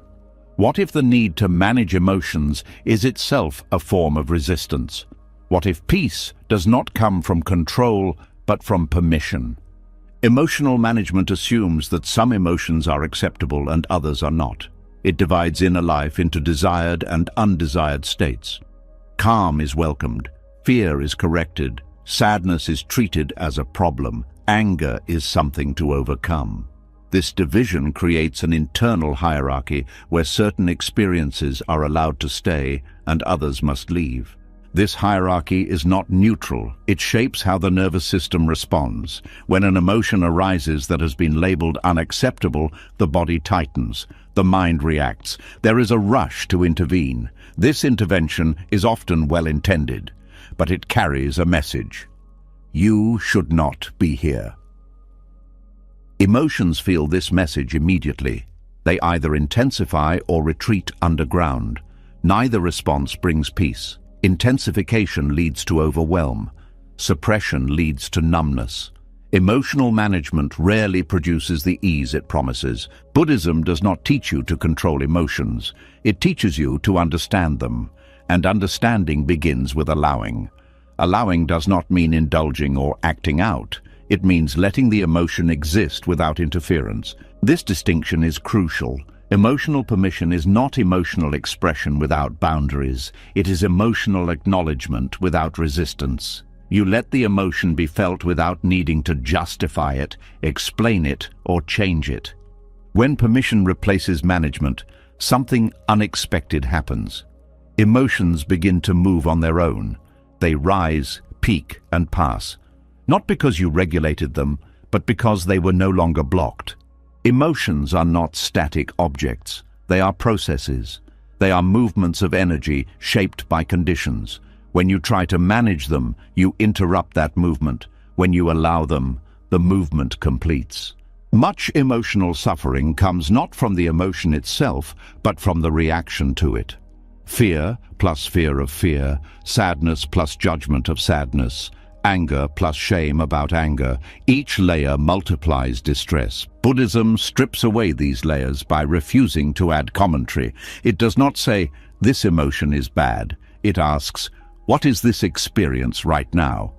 This question is not analytical, it is experiential. It invites attention into the body. Where is the emotion felt? How does it move? Does it stay the same or change?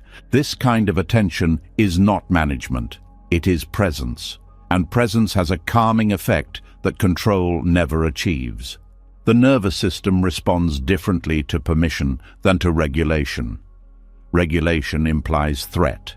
Something must be corrected. Permission implies safety. Nothing is wrong with feeling this. Safety allows relaxation. Relaxation allows movement. Movement allows release. This is why emotional permission is stabilizing. It does not suppress intensity, but it shortens its lifespan. Emotions complete themselves faster when they are not interfered with.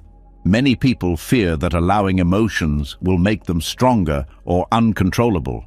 This fear is based on misunderstanding. Emotions become overwhelming when they are resisted, not when they are allowed. Resistance creates pressure. Pressure builds force. Allowance releases pressure. This does not mean emotions become pleasant. It means they become workable. They no longer dominate the system. Emotional management often comes from a desire to function, to perform, to be appropriate. But performance built on suppression eventually collapses.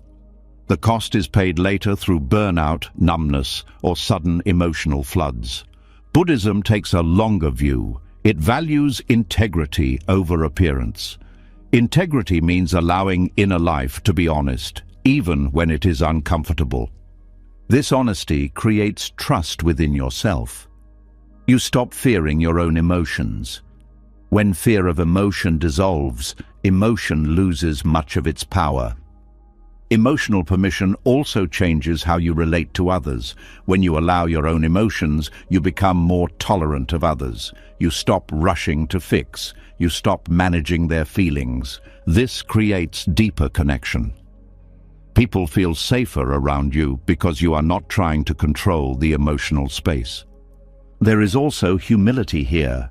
You recognize that emotions are not chosen, they arise. You are not morally superior for feeling calm or inferior for feeling distressed. This removes the moralization of emotion. Calm is not virtue. Distress is not failure. They are experiences.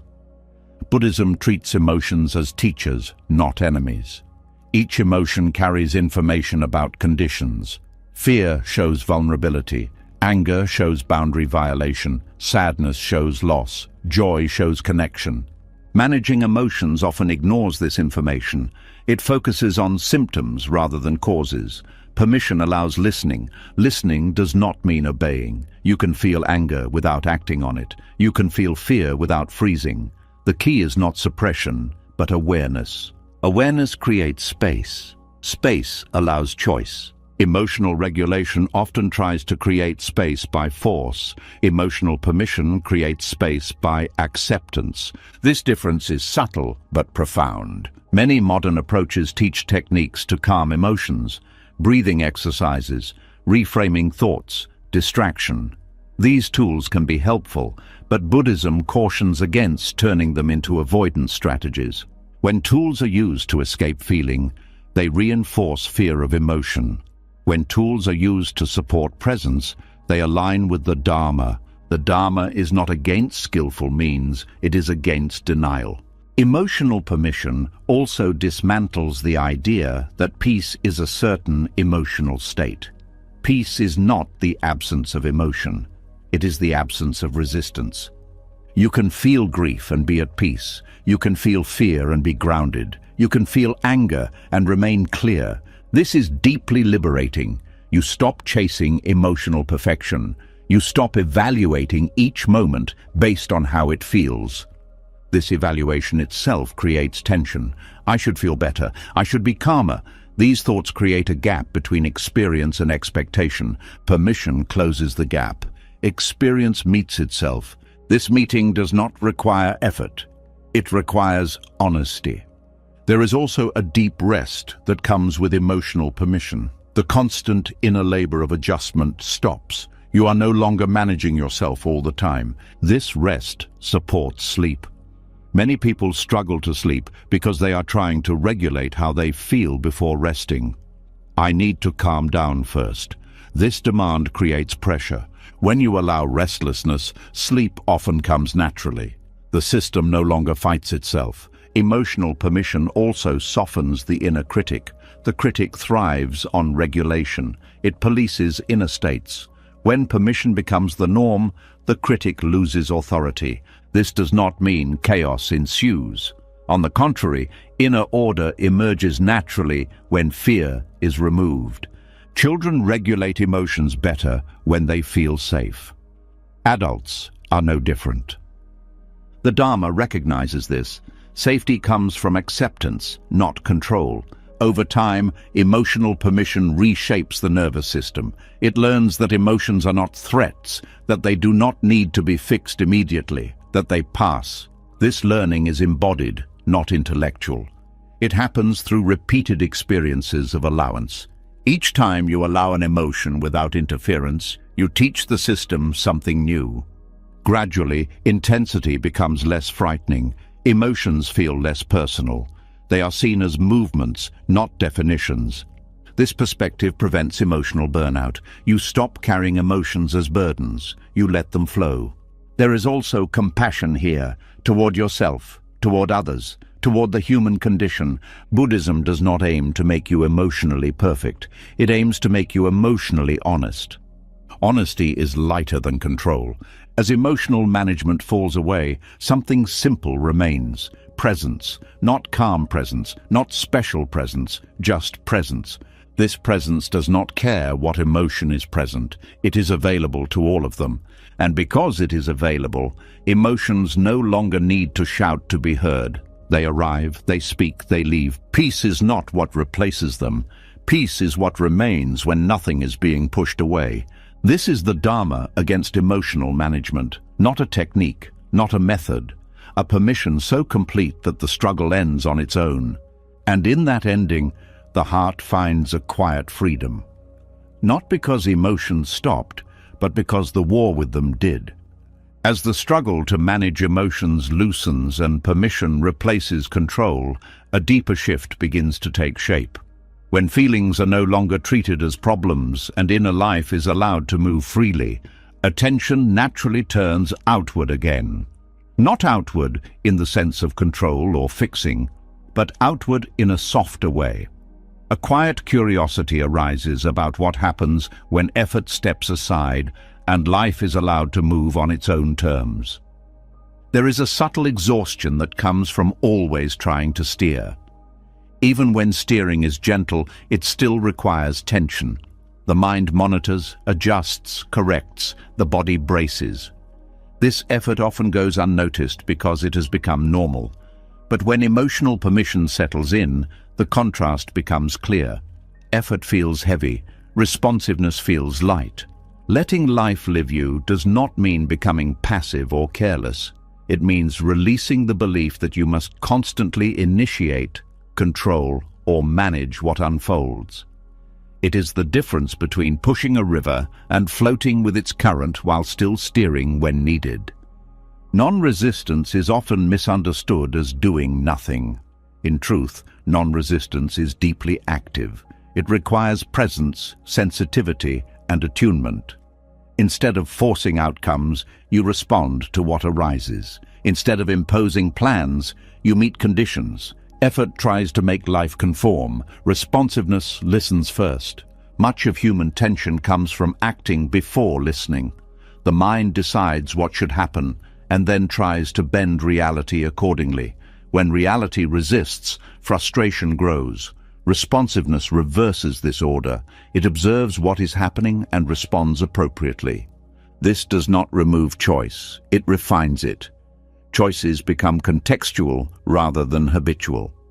You act because something is needed, not because you are driven by fear or identity. Letting life live you begins with trust, not blind trust, but trust born of repeated observation. You notice that when you stop interfering unnecessarily, many things resolve on their own. Emotions pass, situations shift, insights arise. This trust reduces urgency. The nervous system no longer feels like everything depends on immediate action. Space opens. In that space, wisdom becomes accessible. Effort often comes from anxiety. The fear that if you do not act now, something will go wrong. Responsiveness comes from clarity. You act when action is appropriate, not when fear demands movement. This clarity is not intellectual, it is embodied. You feel when to speak and when to remain silent, when to move and when to wait, when to help and when to step back. Letting life live, you also changes how you relate to time. Effort rushes, responsiveness waits. Effort lives in anticipation. Responsiveness lives in presence. Presence does not eliminate planning. It prevents over-planning. You plan what is useful and release the rest. This shift often brings relief to the body. Muscles soften, breath deepens. There is less internal friction. The system no longer fights itself. Non-resistance also dissolves the idea that you must always know what to do. Not knowing becomes acceptable. Waiting becomes productive. This is deeply countercultural. The world rewards decisiveness and constant action. Buddhism points out that constant action without awareness creates more problems than it solves. Responsiveness values timing.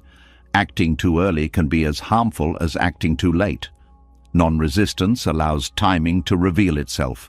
Letting life live, you also transforms motivation. You no longer act to secure identity or avoid discomfort. You act because something calls for response. This kind of action is quieter and more precise. There is less drama in this way of living, fewer internal debates, fewer justifications. Action arises and completes itself. This does not mean life becomes easy. Challenges still appear. Pain still arises.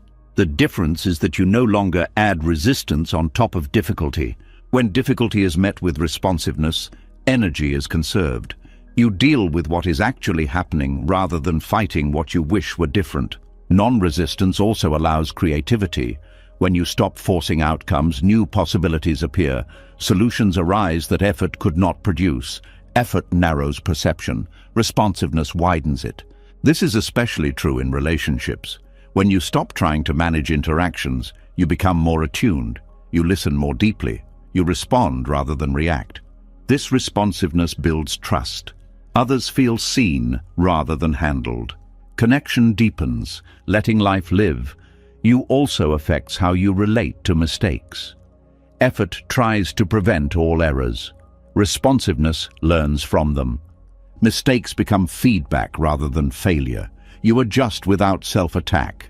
This adaptability is a form of intelligence. It does not require perfection. It requires attention. Non-resistance also changes how you relate to goals. Goals become directions rather than demands.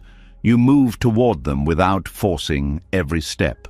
This reduces disappointment. You remain open to detours. You allow life to surprise you. Surprise is no longer a threat. It becomes information. This openness stabilizes the mind more deeply than control ever could.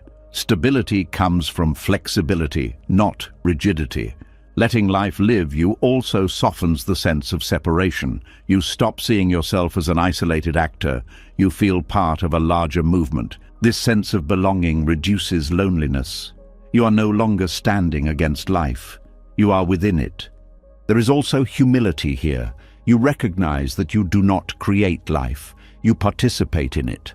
This recognition removes arrogance and despair at the same time. Arrogance fades because you see how much is not yours to control. Despair fades because you see how much support already exists. Non-resistance also reveals the intelligence of the body. The body knows when to rest, when to move, when to protect, when to open. When you stop overriding it, its signals become clearer. This improves health and well-being. You stop pushing past limits. You stop ignoring fatigue. You respect rhythms.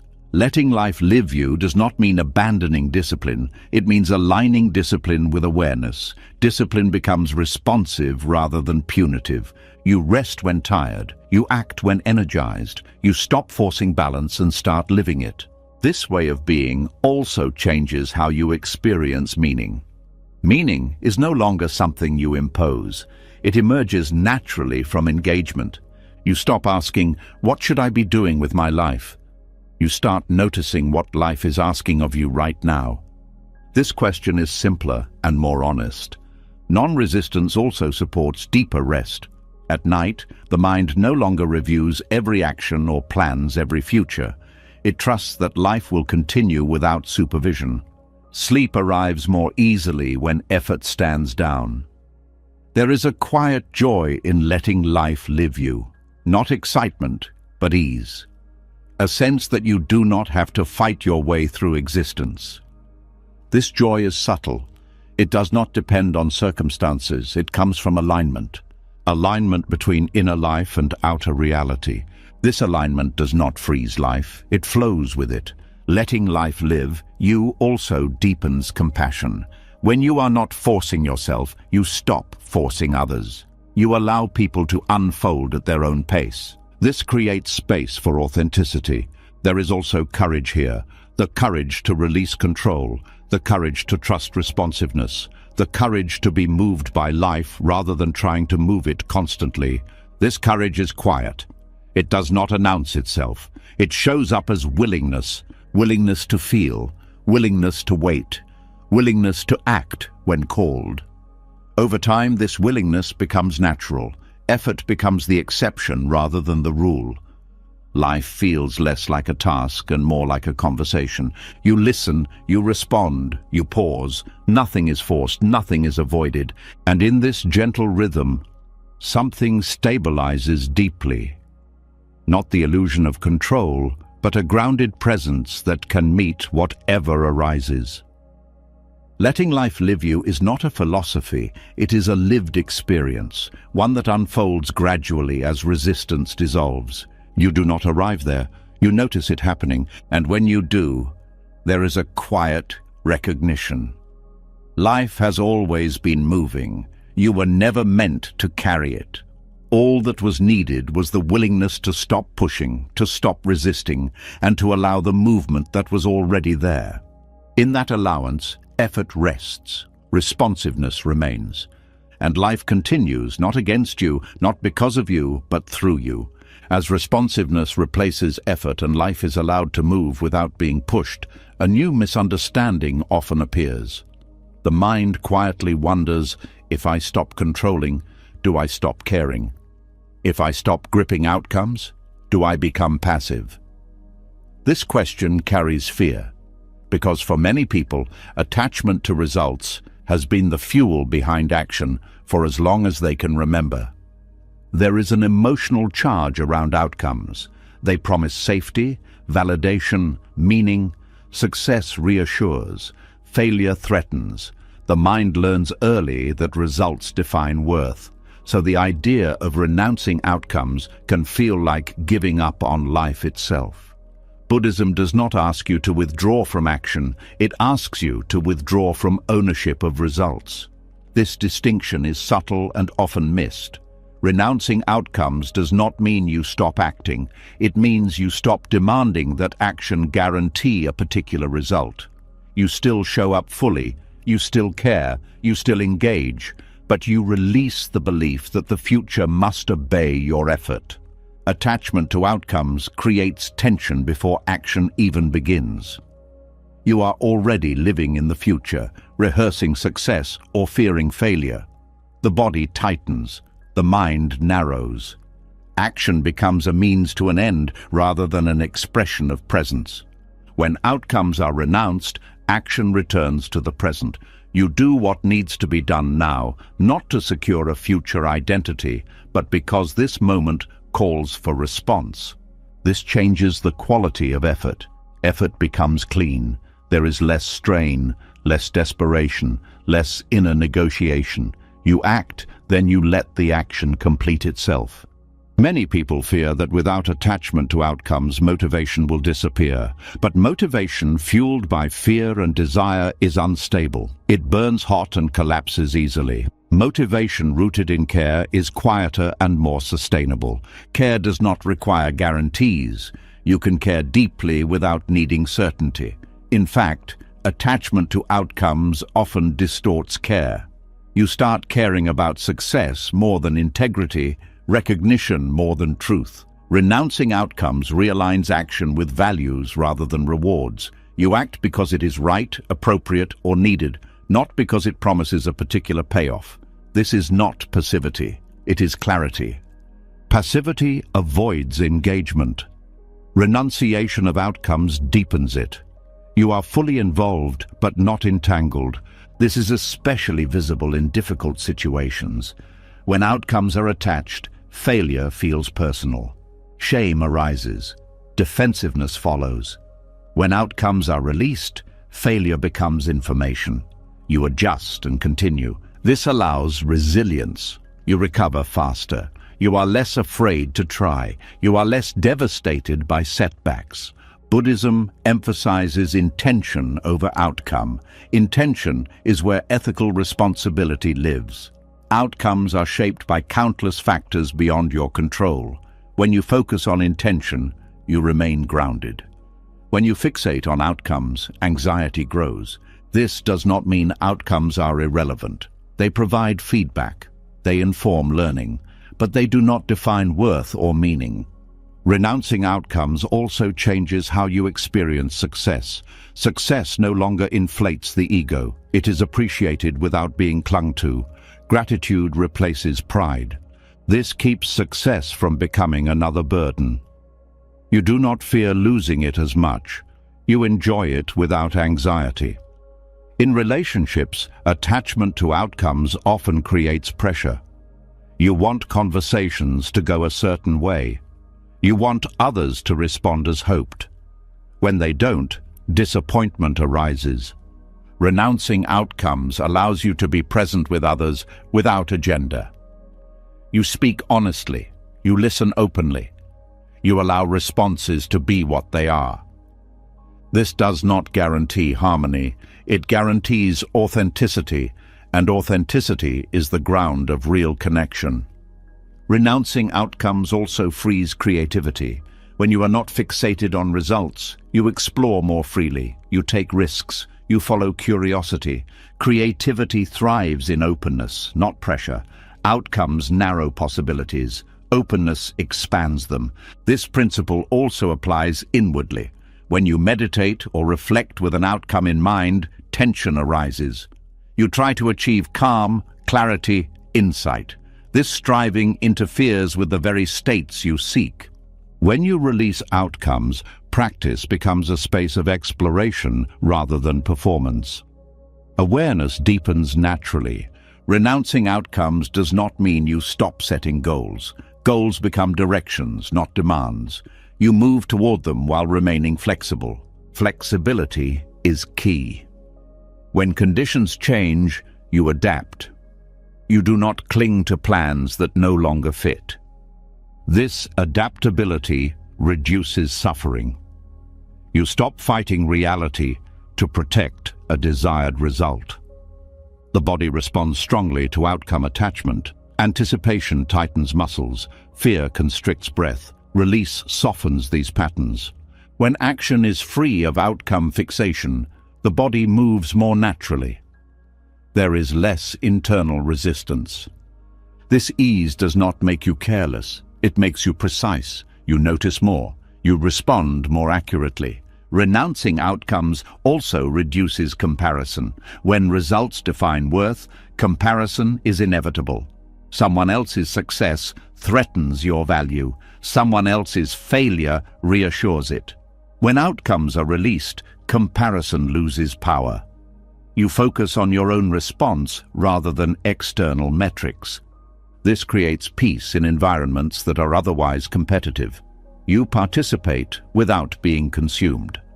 Buddhism often uses the image of planting seeds. You plant carefully, you water, you tend, but you do not demand the plant grow faster or differently. You respect natural processes. Renouncing outcomes is trusting the soil.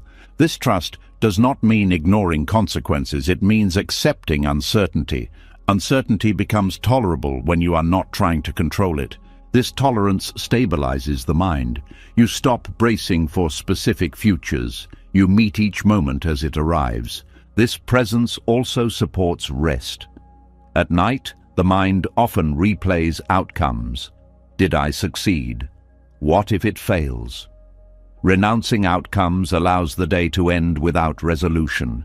Sleep comes more easily when the future is not being managed. Renouncing outcomes also changes how you experience meaning. Meaning is no longer postponed until success. It is found in engagement itself. You stop living for later. You live now. This is deeply fulfilling, not because everything goes well, but because life feels lived. There is also courage here. The courage to act without guarantees. The courage to care without control. This courage grows as you experience that letting go of outcomes does not lead to collapse. It leads to steadiness. You discover that you can handle disappointment, that you can adapt, that you are not as fragile as outcome attachment suggests. This discovery builds confidence that is not dependent on success. Renouncing outcomes also supports compassion. When you are not invested in how things should turn out, you are more available to what is actually happening. You listen better. You help more wisely. You stop imposing solutions. You respond to needs. This responsiveness is the opposite of passivity. It is alive and engaged. The misunderstanding that renunciation equals withdrawal comes from confusing detachment with disengagement. Buddhism teaches detachment from clinging, not from life. You can be deeply involved without being trapped. This freedom changes everything. Work becomes expression. Relationships become meeting. Practice becomes exploration. Nothing is wasted. Even failure has value. Renouncing outcomes also dismantles fear of impermanence. When you no longer need results to last, change becomes less threatening. You enjoy moments fully without trying to freeze them. This enjoyment is lighter. It does not carry anxiety. As this understanding settles, effort and ease find balance. You act wholeheartedly. You release completely. This rhythm is natural. It aligns with how life actually works. You do not push the river. You do not sit on the bank refusing to move. You step into the current and adjust as needed. This is renouncing outcomes without renouncing action. It is not a rule. It is a lived understanding. And when it becomes embodied, something shifts quietly. Life feels less like a test and more like a participation. You are here. You respond, you let go, nothing extra is required. Action happens, results unfold, peace remains, not because outcomes were controlled, but because they were no longer asked to carry the weight of your happiness. As action continues without clinging to results, something very subtle often remains untouched. Even when effort has softened, even when control has loosened, there can still be a quiet ache in the background. A longing that sounds gentle and reasonable, a wish that feels innocent, the wish for peace. And it is here, in this wish, that restlessness often hides its deepest roots. There is an emotional tenderness around the desire for peace. It comes from exhaustion, from having carried too much for too long, from wanting the mind to finally rest. This desire is not wrong, it is human. But Buddhism looks closely at how this desire operates and what it quietly does to the mind. Wanting peace creates a division. There is the current moment, and there is a better moment imagined somewhere else. There is how things are and how they should be. The mind leans forward, away from what is happening now, toward a future state that promises relief. This leaning itself is tension. Peace becomes an object. Something to reach, something to achieve, something to arrive at. And the moment peace becomes a goal, the present moment becomes insufficient. This insufficiency is painful. It turns now into a problem. Restlessness grows not because peace is absent, but because the mind is resisting what is present in the name of peace. Craving peace is still craving. It may wear softer language, but it operates the same way as any desire. It says, "This moment is not enough." And the mind responds by searching, adjusting, correcting. This search keeps the system active. The nervous system stays alert. The mind scans for signs of progress. Am I calmer now? Is this working? Why am I still restless? These questions fuel the very agitation they are trying to resolve. Buddhism points to a simple but difficult truth. Peace cannot be reached by wanting it, because wanting is movement away from peace. Peace is not somewhere else. It is what remains when the urge to be elsewhere stops. This is not a philosophical idea. It is an experiential observation. Each time the mind reaches for peace, notice what happens in the body. There is a tightening, a forward pull, a subtle dissatisfaction. The body knows before the mind understands. Wanting peace often comes with an image, a calm version of yourself, a quiet mind, a steady emotional state. This image becomes a standard. The present moment is measured against it and found lacking. This measurement creates self-judgment. I should be more peaceful. I'm not doing this right. The desire for peace turns into a new form of self-improvement, a new identity to live up to. Peace becomes conditional. You will allow yourself to rest once peace arrives. Until then, effort continues. This postponement is exhausting. It keeps peace always just out of reach, always slightly ahead. The paradox is that peace is already present beneath restlessness, but restlessness covers it because the mind is busy trying to remove restlessness. When restlessness is allowed, without the demand that it go away, it often softens. Not immediately, not dramatically, but gradually. The fight ends. The extra layer dissolves. Peace is not the absence of disturbance, it is the absence of resistance to disturbance. This understanding changes everything. You stop asking, how do I get peace? And start noticing, what am I resisting right now?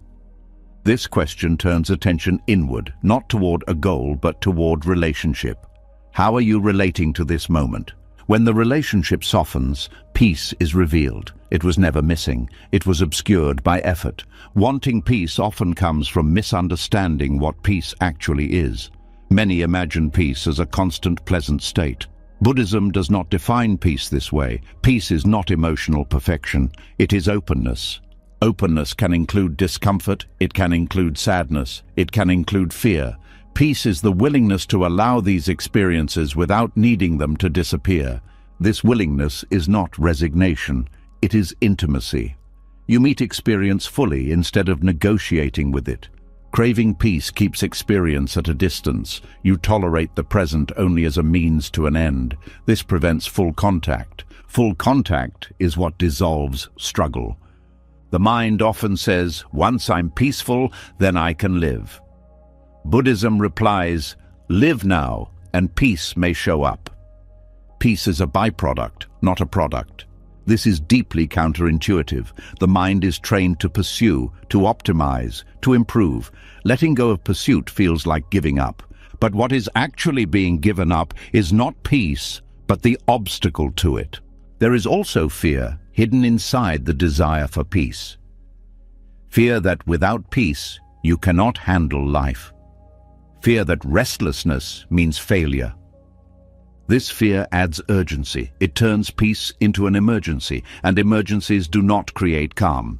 Buddhism teaches patience not as waiting for peace, but as staying with what is. Staying does not mean forcing yourself to endure. It means not abandoning the moment for an imagined better one. This staying stabilizes the mind in a way striving never could. When you stop wanting peace, something softens. The body relaxes slightly, the breath deepens, not because peace arrived, but because effort paused. This pause is the doorway. Many people have experienced moments of peace unexpectedly, in grief, in exhaustion, in surrender. These moments did not come from trying. They came when trying stopped. Trying to recreate these moments misses the point. The conditions were not special. The absence of resistance was. Peace arrives when the mind is no longer asking for it. This does not mean you should suppress the desire for peace. Suppression is another form of control. Instead, you notice the desire. You feel it. You allow it. Even the desire for peace can be allowed. When allowed, it loosens. When resisted or acted on, it tightens. This is subtle practice. It is not about replacing one desire with another. It is about seeing desire clearly. Seeing desire clearly reveals its movement. It reaches forward. It pulls away from now. Awareness notices this movement without following it. In this noticing, desire loses momentum. Peace is not something awareness produces. It is what awareness uncovers. The craving for peace also shapes how people approach spiritual practice. Practice becomes a means to an end. Meditation is used to fix the mind. Presence is used to eliminate thoughts. This instrumental approach keeps the mind busy. It turns practice into work. When practice is done without wanting peace, it becomes rest. You sit, not to become peaceful, but because sitting is happening. This simplicity allows depth. The mind often resists this simplicity. It wants reassurance, it wants progress, it wants confirmation. Buddhism offers none of these. It offers clarity. Clarity shows that peace is not missing, it is just covered by demand. This realization is not dramatic. It is quiet. It does not announce itself. You may still feel restless, but the restlessness feels less personal, less threatening. It is just another movement. This non-personal quality is key. When you stop taking restlessness as a problem, it stops behaving like one. Peace becomes background rather than foreground. It does not need to be felt to be present. This is why people sometimes feel peace even in chaos. Not because chaos stopped, but because resistance did. Wanting peace prevents peace because it keeps the mind in a state of seeking. Seeking is movement. Peace is stillness. Stillness cannot be reached by movement. This does not mean you must force stillness. It means you stop interrupting it. The interruption is subtle, a thought, a hope, a comparison.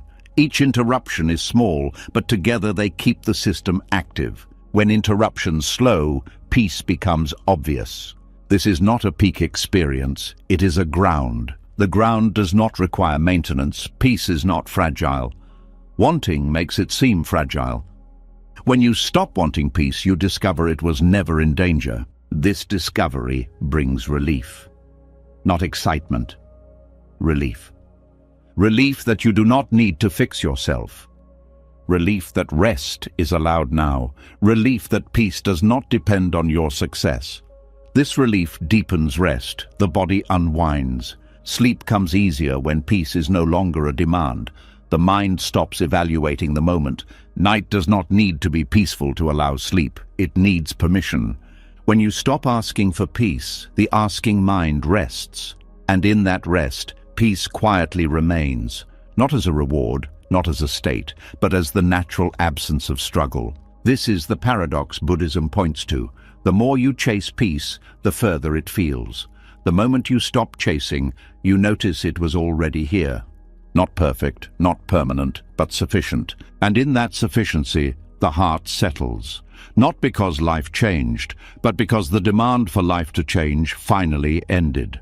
As the craving for peace softens and the mind stops leaning toward a better moment somewhere else, a deeper pattern becomes visible beneath the surface. Even without chasing peace, even without striving for calm, there can still be a quiet tightening around how things unfold, a habit of checking, adjusting, correcting, a need to manage details. This habit often goes unnoticed because it feels practical, responsible, even caring. But at its core, it is something simpler and more vulnerable. It is distrust of change. There is an emotional unease tied to impermanence that most people never fully face. Everything changes. Bodies age, feelings shift, plans unravel, relationships evolve. This truth is known intellectually, but emotionally, it can feel threatening. Control steps in as a response. If things can be managed closely enough, maybe change can be slowed, shaped, or softened. Maybe uncertainty can be kept at bay. Control is not born from strength, it is born from fear, specifically the fear that what changes cannot be handled.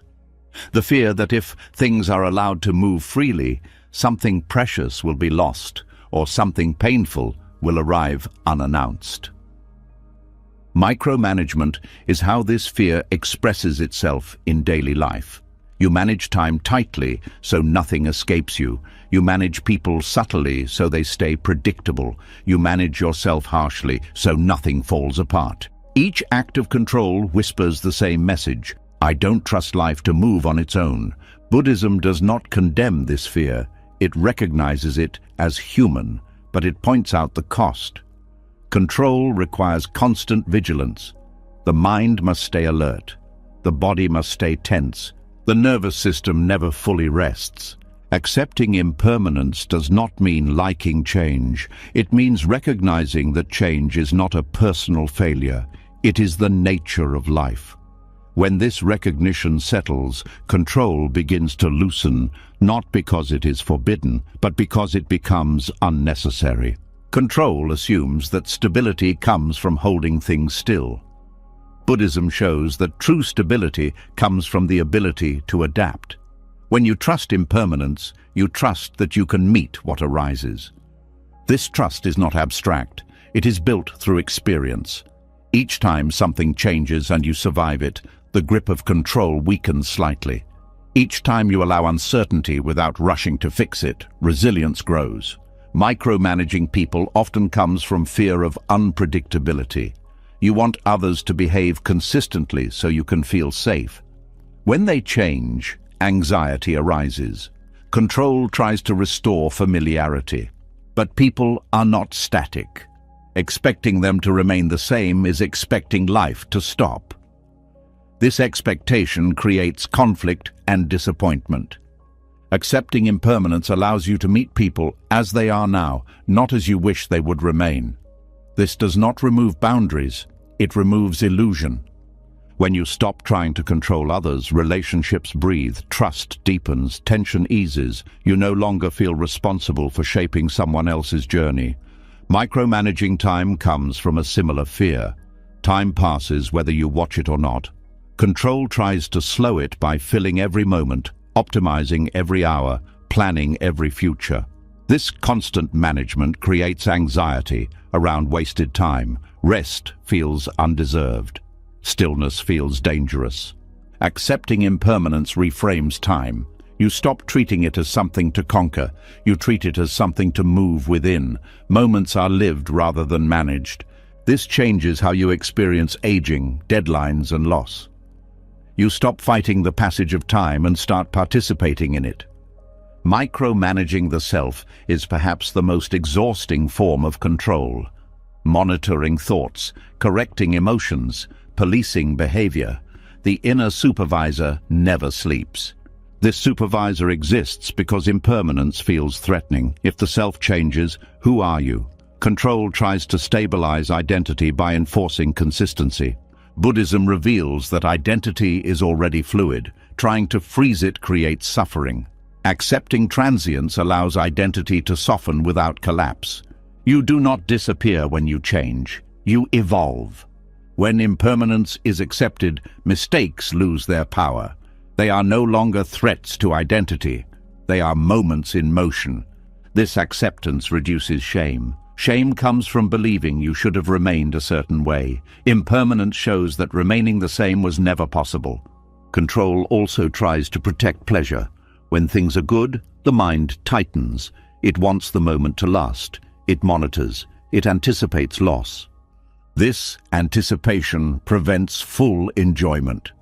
Pleasure becomes fragile. Accepting impermanence allows you to enjoy without clinging. You savor moments knowing they will pass. This does not make them less meaningful, it makes them more vivid. Control also arises around pain.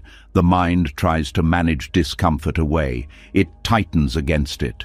This tension amplifies suffering. Accepting impermanence allows pain to be felt without panic.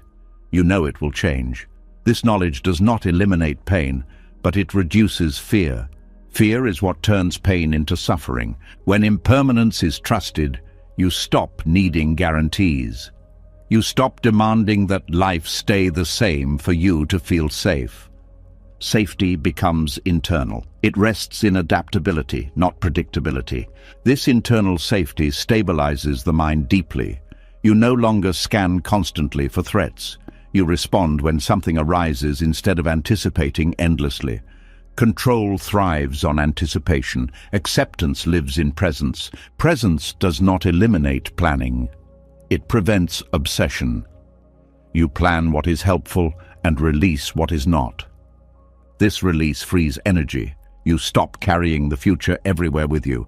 Accepting impermanence also changes how you relate to loss. Loss no longer feels like betrayal. It feels like movement. Grief still arises, but it is not complicated by disbelief. This shouldn't have happened. Acceptance allows grief to flow cleanly. Control often delays grief by resisting reality. Acceptance allows healing to begin. This applies to endings of all kinds, jobs, roles, phases of life. Letting go becomes possible when you stop arguing with change. Control argues. Acceptance listens. Micromanagement is exhausting because it assumes you must be everywhere at once. Accepting impermanence allows you to be where you are. You stop trying to hold multiple timelines. You live this moment. This presence calms the nervous system. It signals safety.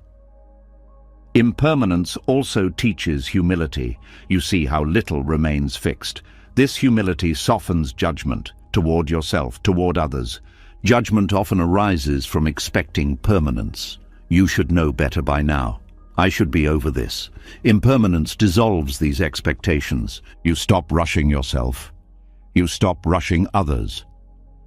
This patience is not laziness. It is alignment with reality.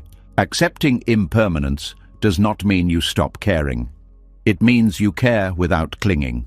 You engage without gripping. This engagement is more sustainable. You do not burn out trying to freeze life. Control often disguises itself as responsibility. If I don't manage this, something bad will happen. Accepting impermanence reframes responsibility as responsiveness. You respond when something happens. You do not try to prevent all possible outcomes. This reduces anxiety. Anxiety thrives on imagined futures. Acceptance stays with what is. As impermanence becomes trusted, micromanagement loses its justification. The mind relaxes its grip. You stop correcting small details. You stop rehearsing conversations. You stop replaying moments. Life feels less brittle, more forgiving. There is also a quiet confidence that emerges. Not the confidence of mastery, but the confidence of adaptability. You trust that you can meet change, that you can adjust, that you do not need to control everything to be okay. This confidence is deeply stabilizing. It does not depend on circumstances. Sleep deepens here. The mind no longer reviews every detail of the day or plans every detail of tomorrow. It trusts that life will continue without supervision. Impermanence, once feared, becomes a source of relief. You no longer have to maintain everything. Nothing needs to be held forever. This release lightens the heart. You stop carrying the world. Control as distrust of impermanence dissolves when impermanence is seen clearly and accepted gently, not as a threat, but as a fact of life. When this acceptance settles, micromanagement fades naturally. There is nothing left to defend. What remains is a steady openness, a willingness to meet change, a trust in movement. Life flows, you move with it. Not because you surrendered responsibility, but because you surrendered the illusion that life needed to be held still for you to survive. And in that surrender, something unexpected happens. The mind becomes calmer, the body relaxes, the heart opens. Not because change stopped, but because you stopped fighting it. Impermanence becomes not the enemy of peace, but its foundation. As trust in impermanence settles and the need to hold life still begins to loosen, another layer of control quietly reveals itself. It does not manage time. It does not manage emotions. It manages meaning. It tells stories. It explains who you are, why things happened, where you are going, and what it all says about you. And without realizing it, the mind tightens again, not around events, but around narrative. There is a deep emotional comfort in having a story. Stories create continuity. They turn change into coherence. They give suffering a reason and success a shape. They say, "This is who I am. This is why this happened. This is what it means." Without a story, the mind feels exposed. Without explanation, it feels unfinished. Buddhism sees this clearly and quietly refuses to participate. The Dharma does not deny that stories exist. It denies their authority. It points out that the story of me is not a stable truth, but a moving interpretation layered on top of experience. And this interpretation, while useful at times, becomes a form of control when it is treated as reality itself. Narrative control is the attempt to secure identity through meaning. When something happens, the mind rushes to explain it. If the explanation fits the existing self-story, relief follows. If it threatens the story, anxiety arises. This anxiety is not about the event, it is about meaning slipping out of control.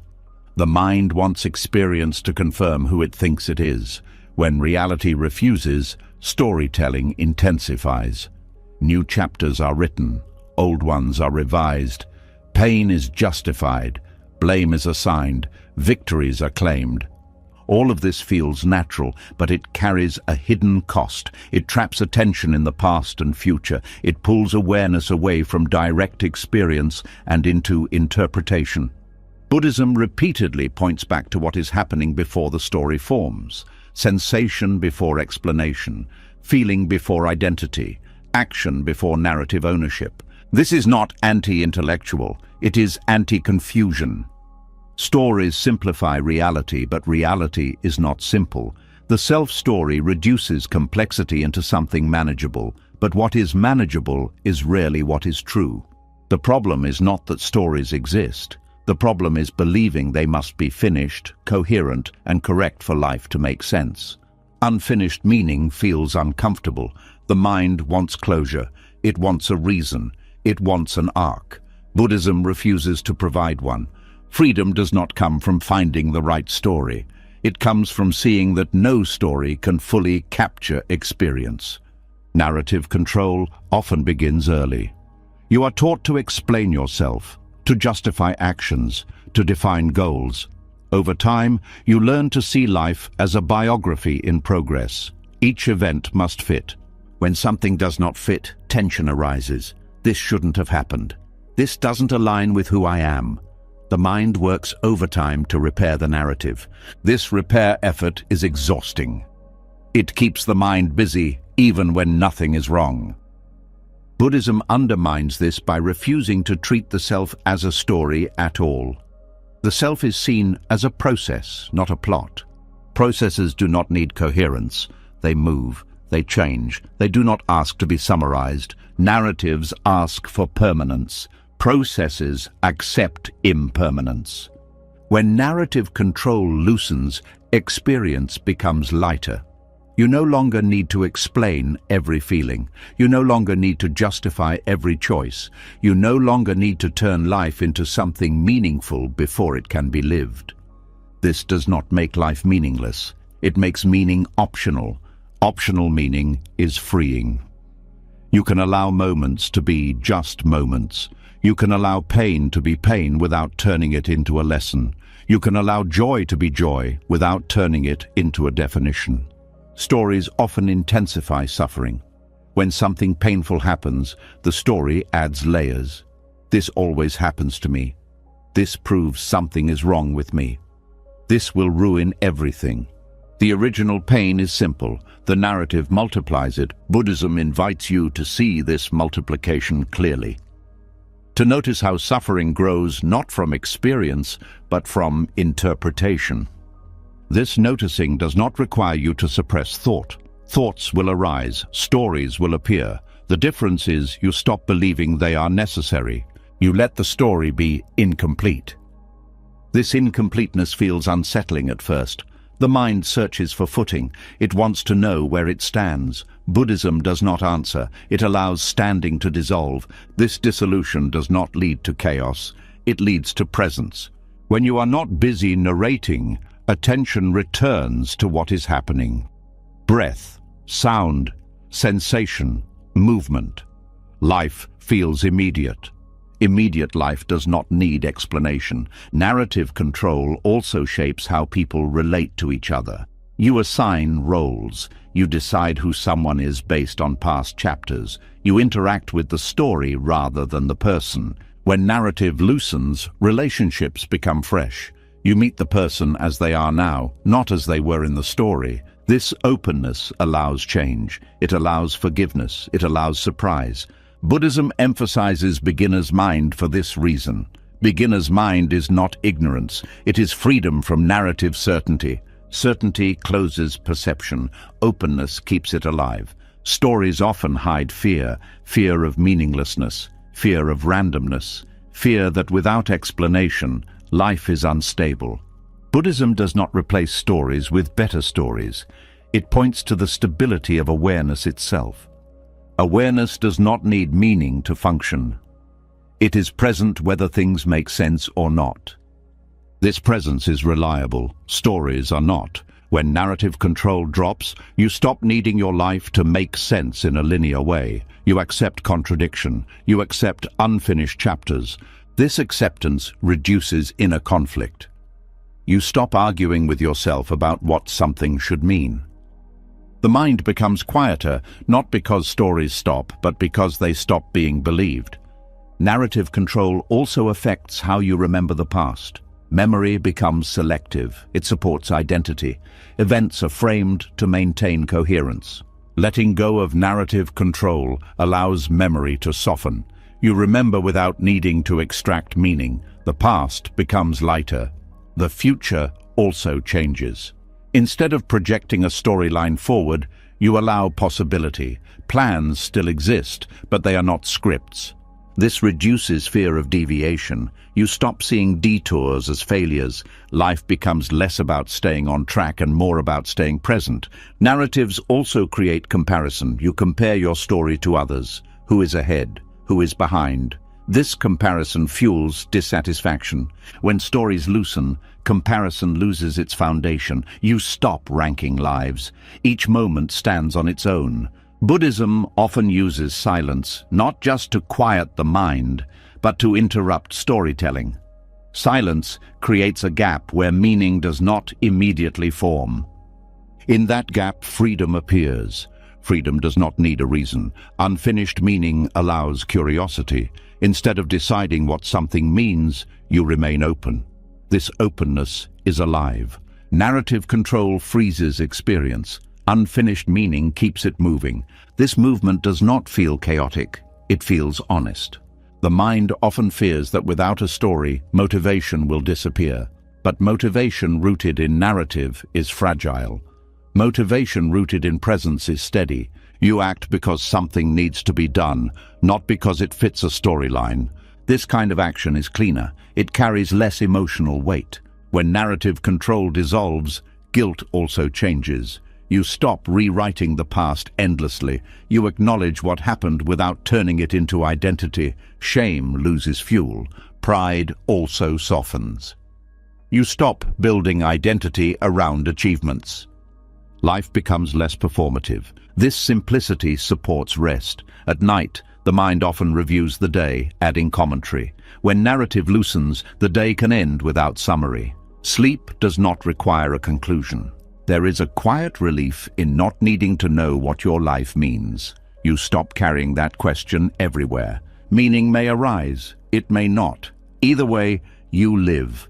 This is the freedom Buddhism points to. Not freedom through understanding everything, but freedom from needing to. Unfinished meaning allows humility. You accept that life is larger than your explanations. This humility is not small, it is expansive. When narrative control falls away, awareness becomes intimate. You are no longer standing outside your life explaining it. You are inside it, experiencing it.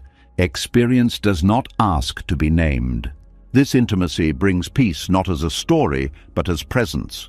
The Dharma does not give you a better narrative. It takes away the need for one, and in that removal, something opens. You no longer have to be someone in particular. You no longer have to make sense. You no longer have to finish the story. Life continues, raw and alive, without needing your explanation. And in that unfinished space, freedom quietly breathes. As the grip of narrative loosens and the need to explain life begins to fade, another deeper craving quietly steps forward. Even without stories, even without fixed meaning, the mind still reaches for something familiar. Closure, an ending, a sense that something has been resolved. When that resolution does not come, discomfort arises, restlessness returns, and it becomes clear that beneath storytelling lives an even more basic habit, the need for answers. There is a deep emotional pull toward resolution. Unanswered questions feel heavy. Unfinished experiences feel unstable. The mind wants to tie things together, to complete the picture, to reach a point where nothing remains open. This desire feels natural, even necessary, but Buddhism looks directly at this impulse and asks something radical. What if the need for closure is not wisdom but fear? Unresolved experience exposes vulnerability. It removes the sense of control that comes from knowing. When there is no answer, no explanation, no emotional conclusion, the mind feels exposed. It does not know where to stand. This groundlessness is often mistaken for danger. So the mind searches. It searches for insight, for understanding, for emotional release. It wants a moment where everything finally clicks into place. And when that moment does not arrive, frustration grows.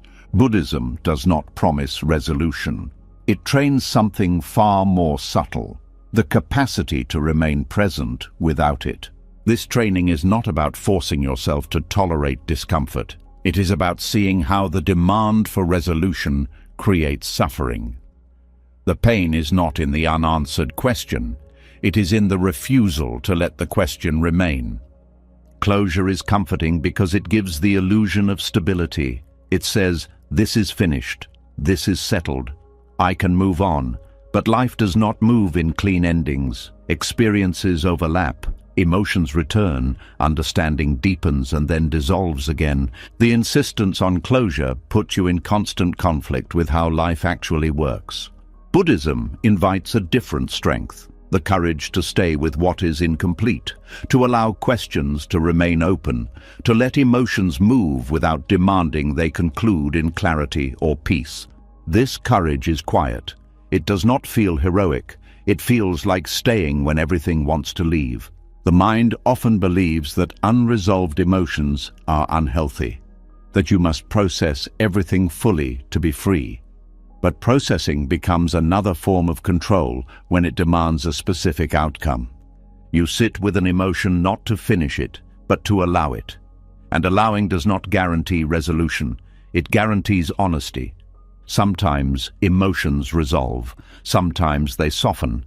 Sometimes they simply change shape. Sometimes they return. Buddhism does not judge any of these outcomes. The suffering comes when you decide that an experience should have ended by now. This decision creates pressure. I should be over this. I should understand this by now. I should feel different. These thoughts add a layer of self-judgment that intensifies discomfort. Being unresolved feels like failure in a culture that values answers. But Buddhism reframes this completely. Being unresolved is not failure, it is openness. Openness allows learning to continue. Closure stops inquiry. It freezes understanding. When you accept unresolvedness, curiosity replaces anxiety. You stop demanding certainty and start observing change. This observation does not provide neat conclusions. It provides intimacy with experience. Living without closure requires trust. Trust that you do not need final answers to function. Trust that life can continue without being fully understood. This trust stabilizes the mind in a deeper way than answers ever could. Answers are fragile. New information can undo them. New experiences can contradict them. When identity is built on answers, instability follows.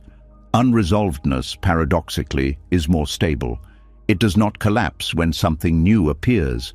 It has room. This is why Buddhism often responds to deep questions with silence or paradox, not to frustrate, but to interrupt the craving for resolution. The mind wants something to hold on to. The Dharma teaches you how to stand without holding. This standing is not rigid, it is flexible. It adapts as conditions change. The courage to be unresolved also applies to relationships. Many conflicts persist because people want emotional closure, an apology that fully satisfies, an explanation that finally makes sense. Sometimes these things come, sometimes they do not. Waiting for them keeps wounds open. Buddhism does not deny the value of repair. It denies the fantasy that repair always brings closure. You learn to live with unanswered feelings. You learn to carry grief without demanding it transform into wisdom. You learn to love without guarantees. This does not harden the heart, it softens it. You stop bargaining with life. Unresolvedness also affects how you relate to yourself. You stop demanding that your identity makes sense. You allow contradiction. You allow change. You may feel confident one day and unsure the next. Instead of trying to reconcile these states, you let them coexist. This coexistence reduces inner conflict. You stop trying to unify everything. The mind often believes that resolution brings peace. Buddhism shows that peace comes from allowing unresolvedness. Peace is not the result of understanding everything. It is the absence of struggle with not understanding. This is deeply counterintuitive. The mind equates clarity with safety. But clarity is temporary. Uncertainty is constant. Learning to live with uncertainty is more protective than chasing answers. This learning happens gradually. Each time you resist the urge to conclude, something relaxes. Each time you allow a question to remain open, tension softens. You discover that nothing terrible happens when you do not resolve everything. Life continues. You continue. This discovery builds confidence, not the confidence of knowing, but the confidence of being able to not know. This kind of confidence is rare. It is not loud. It does not seek recognition. It feels like steadiness. Unresolvedness also deepens compassion. When you accept that you do not have answers for your own life, you stop demanding them from others. You become more patient with confusion, more tolerant of complexity. This patience improves relationships. You listen without needing to fix. You support without needing to conclude. The courage to be unresolved also changes how you relate to time. You stop rushing toward the future for answers. You stop rewriting the past for clarity. Time becomes less urgent. Moments are allowed to be incomplete. This incompleteness is not emptiness, it is possibility. When closure is not required, creativity expands. You are not limited to a single interpretation. You remain open to discovery. This openness allows wisdom to deepen over time, not as a final insight, but as an evolving understanding. Buddhism does not aim to make you certain. It aims to make you present. Presence does not need closure. Presence meets what is here without demanding it resolve. This is especially important in meditation and contemplation. Many people seek meditation to find answers or emotional release. When these do not come, they feel discouraged. The Dharma invites a different orientation. Sit not to resolve, but to stay. Stay with breath. Stay with sensation. Stay with uncertainty. In staying, something subtle shifts. The need for resolution weakens. You begin to feel at home in not knowing. This does not make life vague, it makes it alive. Certainty deadens experience. Unresolvedness keeps it dynamic. The courage to be unresolved also reduces fear of death and loss. Death is the ultimate unresolved experience. There is no final answer that removes its mystery. When you learn to live without closure in small ways, you build capacity to face larger unknowns. This capacity is not dramatic, it feels like acceptance without resignation. You stop asking life to explain itself to you. You stop asking yourself to be finished. You allow things to remain in motion. This allowance brings rest. The mind no longer needs to tie everything up before resting. Sleep becomes easier when you do not need to settle every question. Night does not ask for answers, it asks for surrender. The courage to be unresolved is not something you achieve. It develops naturally as resistance softens. You notice that openness is not dangerous, that not knowing is survivable.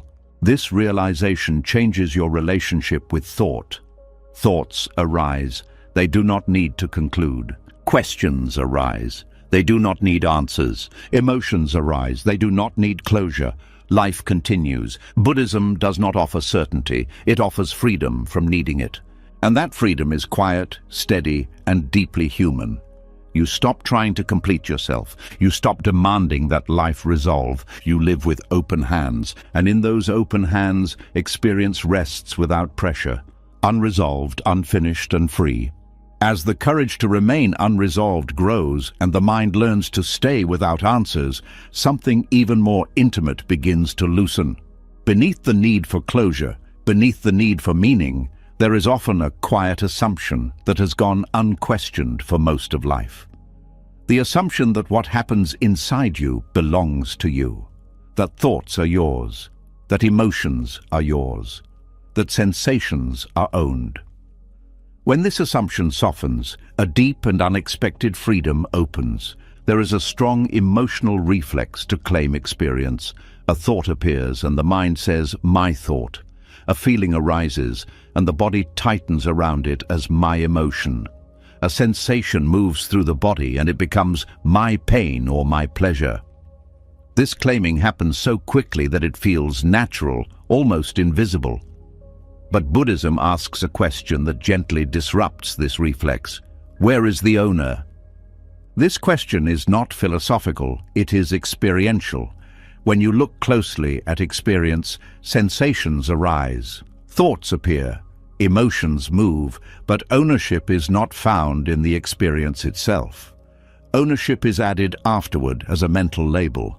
Non-ownership does not deny experience, it does not distance you from life. It simply removes the extra layer of identification that turns experience into burden. When a sensation is labeled as mine, it carries weight. It becomes personal. It demands protection or resistance. When it is simply a sensation, it can be felt without added tension. This shift is subtle but profound. Pain without ownership is still pain, but it is not a problem to be defended against. Pleasure without ownership is still pleasure, but it is not something to cling to. Thoughts are especially revealing in this regard. Thoughts appear spontaneously. You do not choose the next thought, it arises. When you notice this directly, the idea of ownership begins to weaken. If you do not choose thoughts, how can they belong to you in the way you assume? They appear, linger briefly, and dissolve. Claiming them adds responsibility and conflict. This is why people often feel exhausted by their own minds.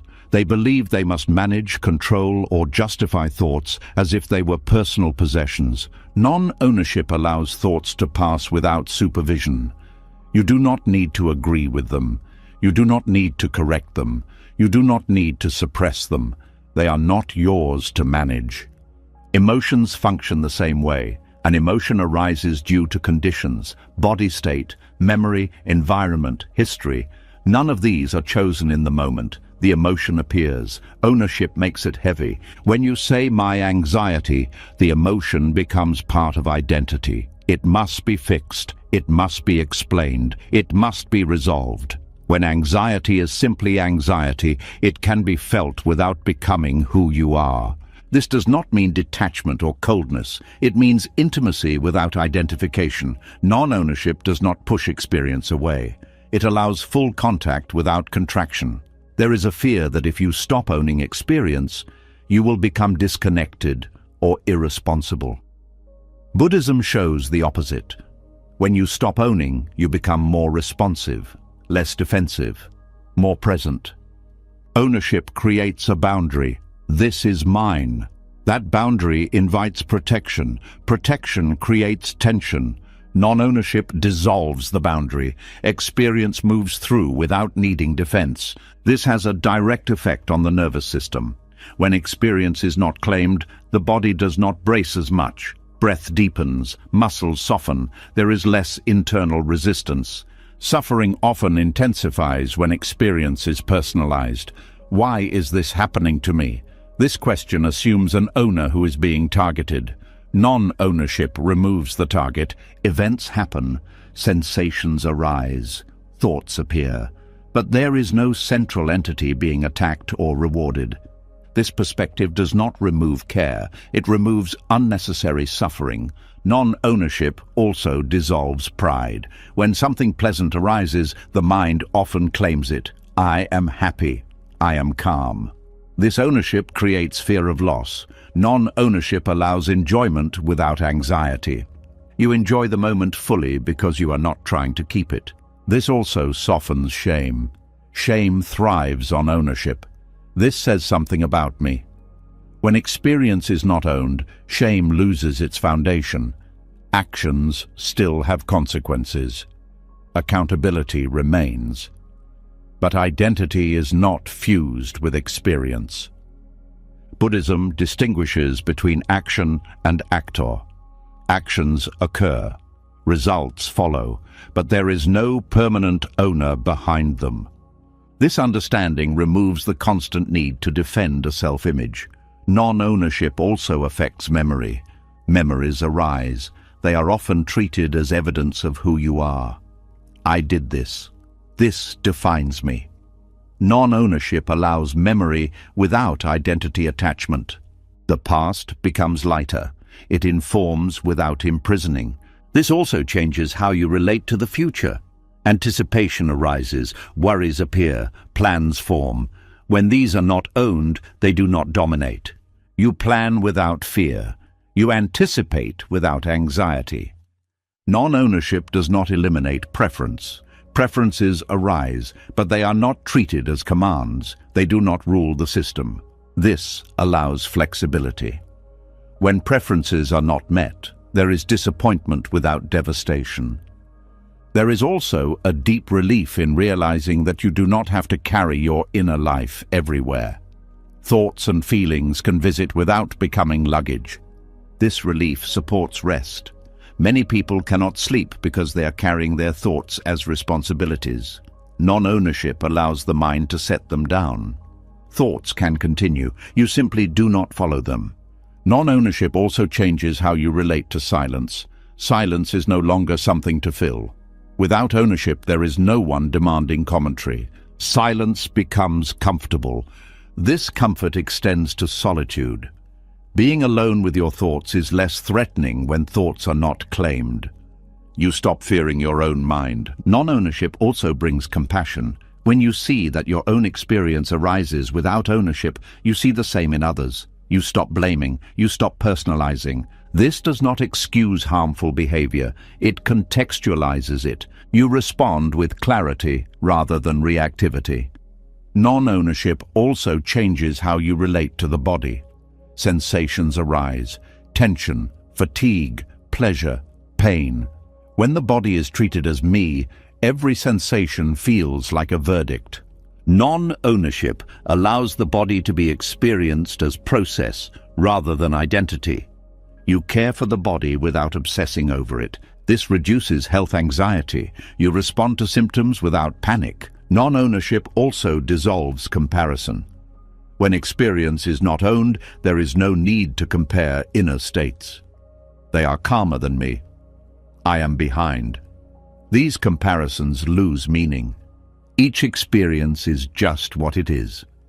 This perspective also affects spiritual practice. Many people try to own insights. I had an awakening. I am aware. This ownership turns insight into identity. Non-ownership allows insight to arise and pass without being claimed. Practice stays alive. There is also humility here. You stop collecting experiences as achievements. You stop measuring progress through inner states. This keeps practice grounded. Non-ownership does not mean indifference. It means intimacy without possession. You feel deeply, you care deeply, but you do not grip. This griplessness allows emotions to move freely. Fear arises and passes. Joy arises and passes. Nothing needs to be held. This flow aligns with impermanence. Ownership fights impermanence. Non-ownership moves with it.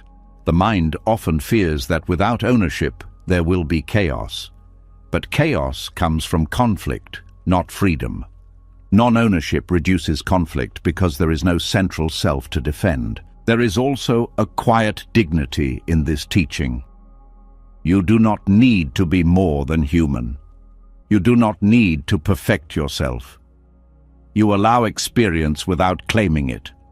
This allowance creates spaciousness. Spaciousness allows wisdom to function. Wisdom does not need ownership. It responds naturally. Non-ownership also affects how you relate to suffering. When suffering is not owned, it does not define you. You can be with pain without becoming pain. This is deeply liberating. You stop asking, "What does this say about me?" You start asking, "What is happening now?" This shift moves attention from identity to presence. Presence is light. Non-ownership also changes how you speak.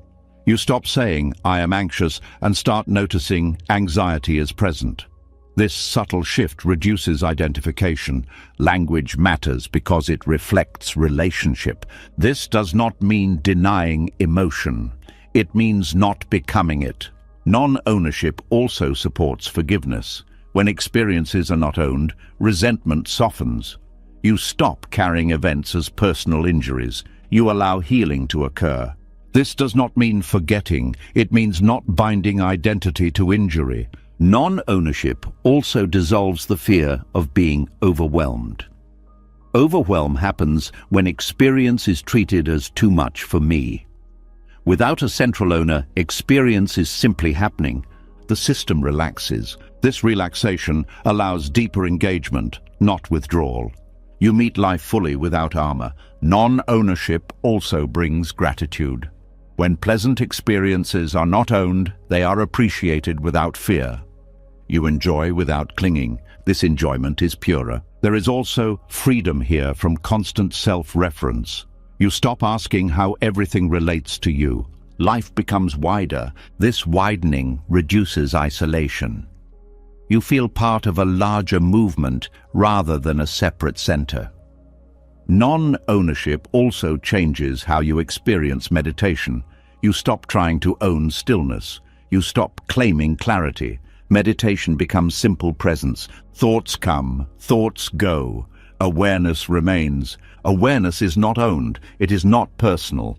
It is shared by all experience. This shared quality dissolves loneliness. You are not alone in awareness. Non-ownership also supports ethical action. When you are not defending an identity, you can respond honestly. You can admit mistakes. You can change course. This honesty is freeing. You stop protecting an image and start caring about impact. Non-ownership also removes the need to constantly narrate experience. Without ownership, there is no need to explain. Life is lived, not described. This simplicity is restful. As this understanding deepens, something quiet but powerful happens. The inner burden lightens. The mind relaxes its grip. The heart opens. Experience continues. Sensations arise. Thoughts appear. Emotions move, but they no longer belong to anyone. They come, they go, and in this coming and going there is a deep ease. Not because life became predictable, not because pain disappeared, but because the idea of ownership dissolved. What remains is presence without burden, experience without weight, life moving freely without being carried. And in that freedom, the deepest rest becomes possible. You've just walked through ideas that quietly loosen the grip of control.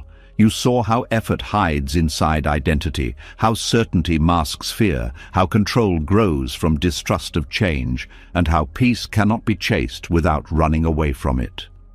You explored what happens when you stop owning thoughts, stop forcing emotions, stop demanding answers, and stop asking life to make sense before you allow yourself to rest. None of this asked you to become better. It only invited you to stop holding so tightly. As you fall asleep now, there is nothing left to solve, nothing left to manage. Life is already moving, breath is already happening. Thoughts can come and go without needing permission. You don't need to let go. You don't need to surrender correctly. Control releases itself the moment it's no longer needed. If something in this journey touched you, even quietly, leave a comment with the words, "I choose ease," so others know they're not alone in this unlearning. And if you want more teachings like this to help your mind slow down and your nights feel lighter, subscribe to the channel and stay close. Rest now. You don't have to carry anything into sleep.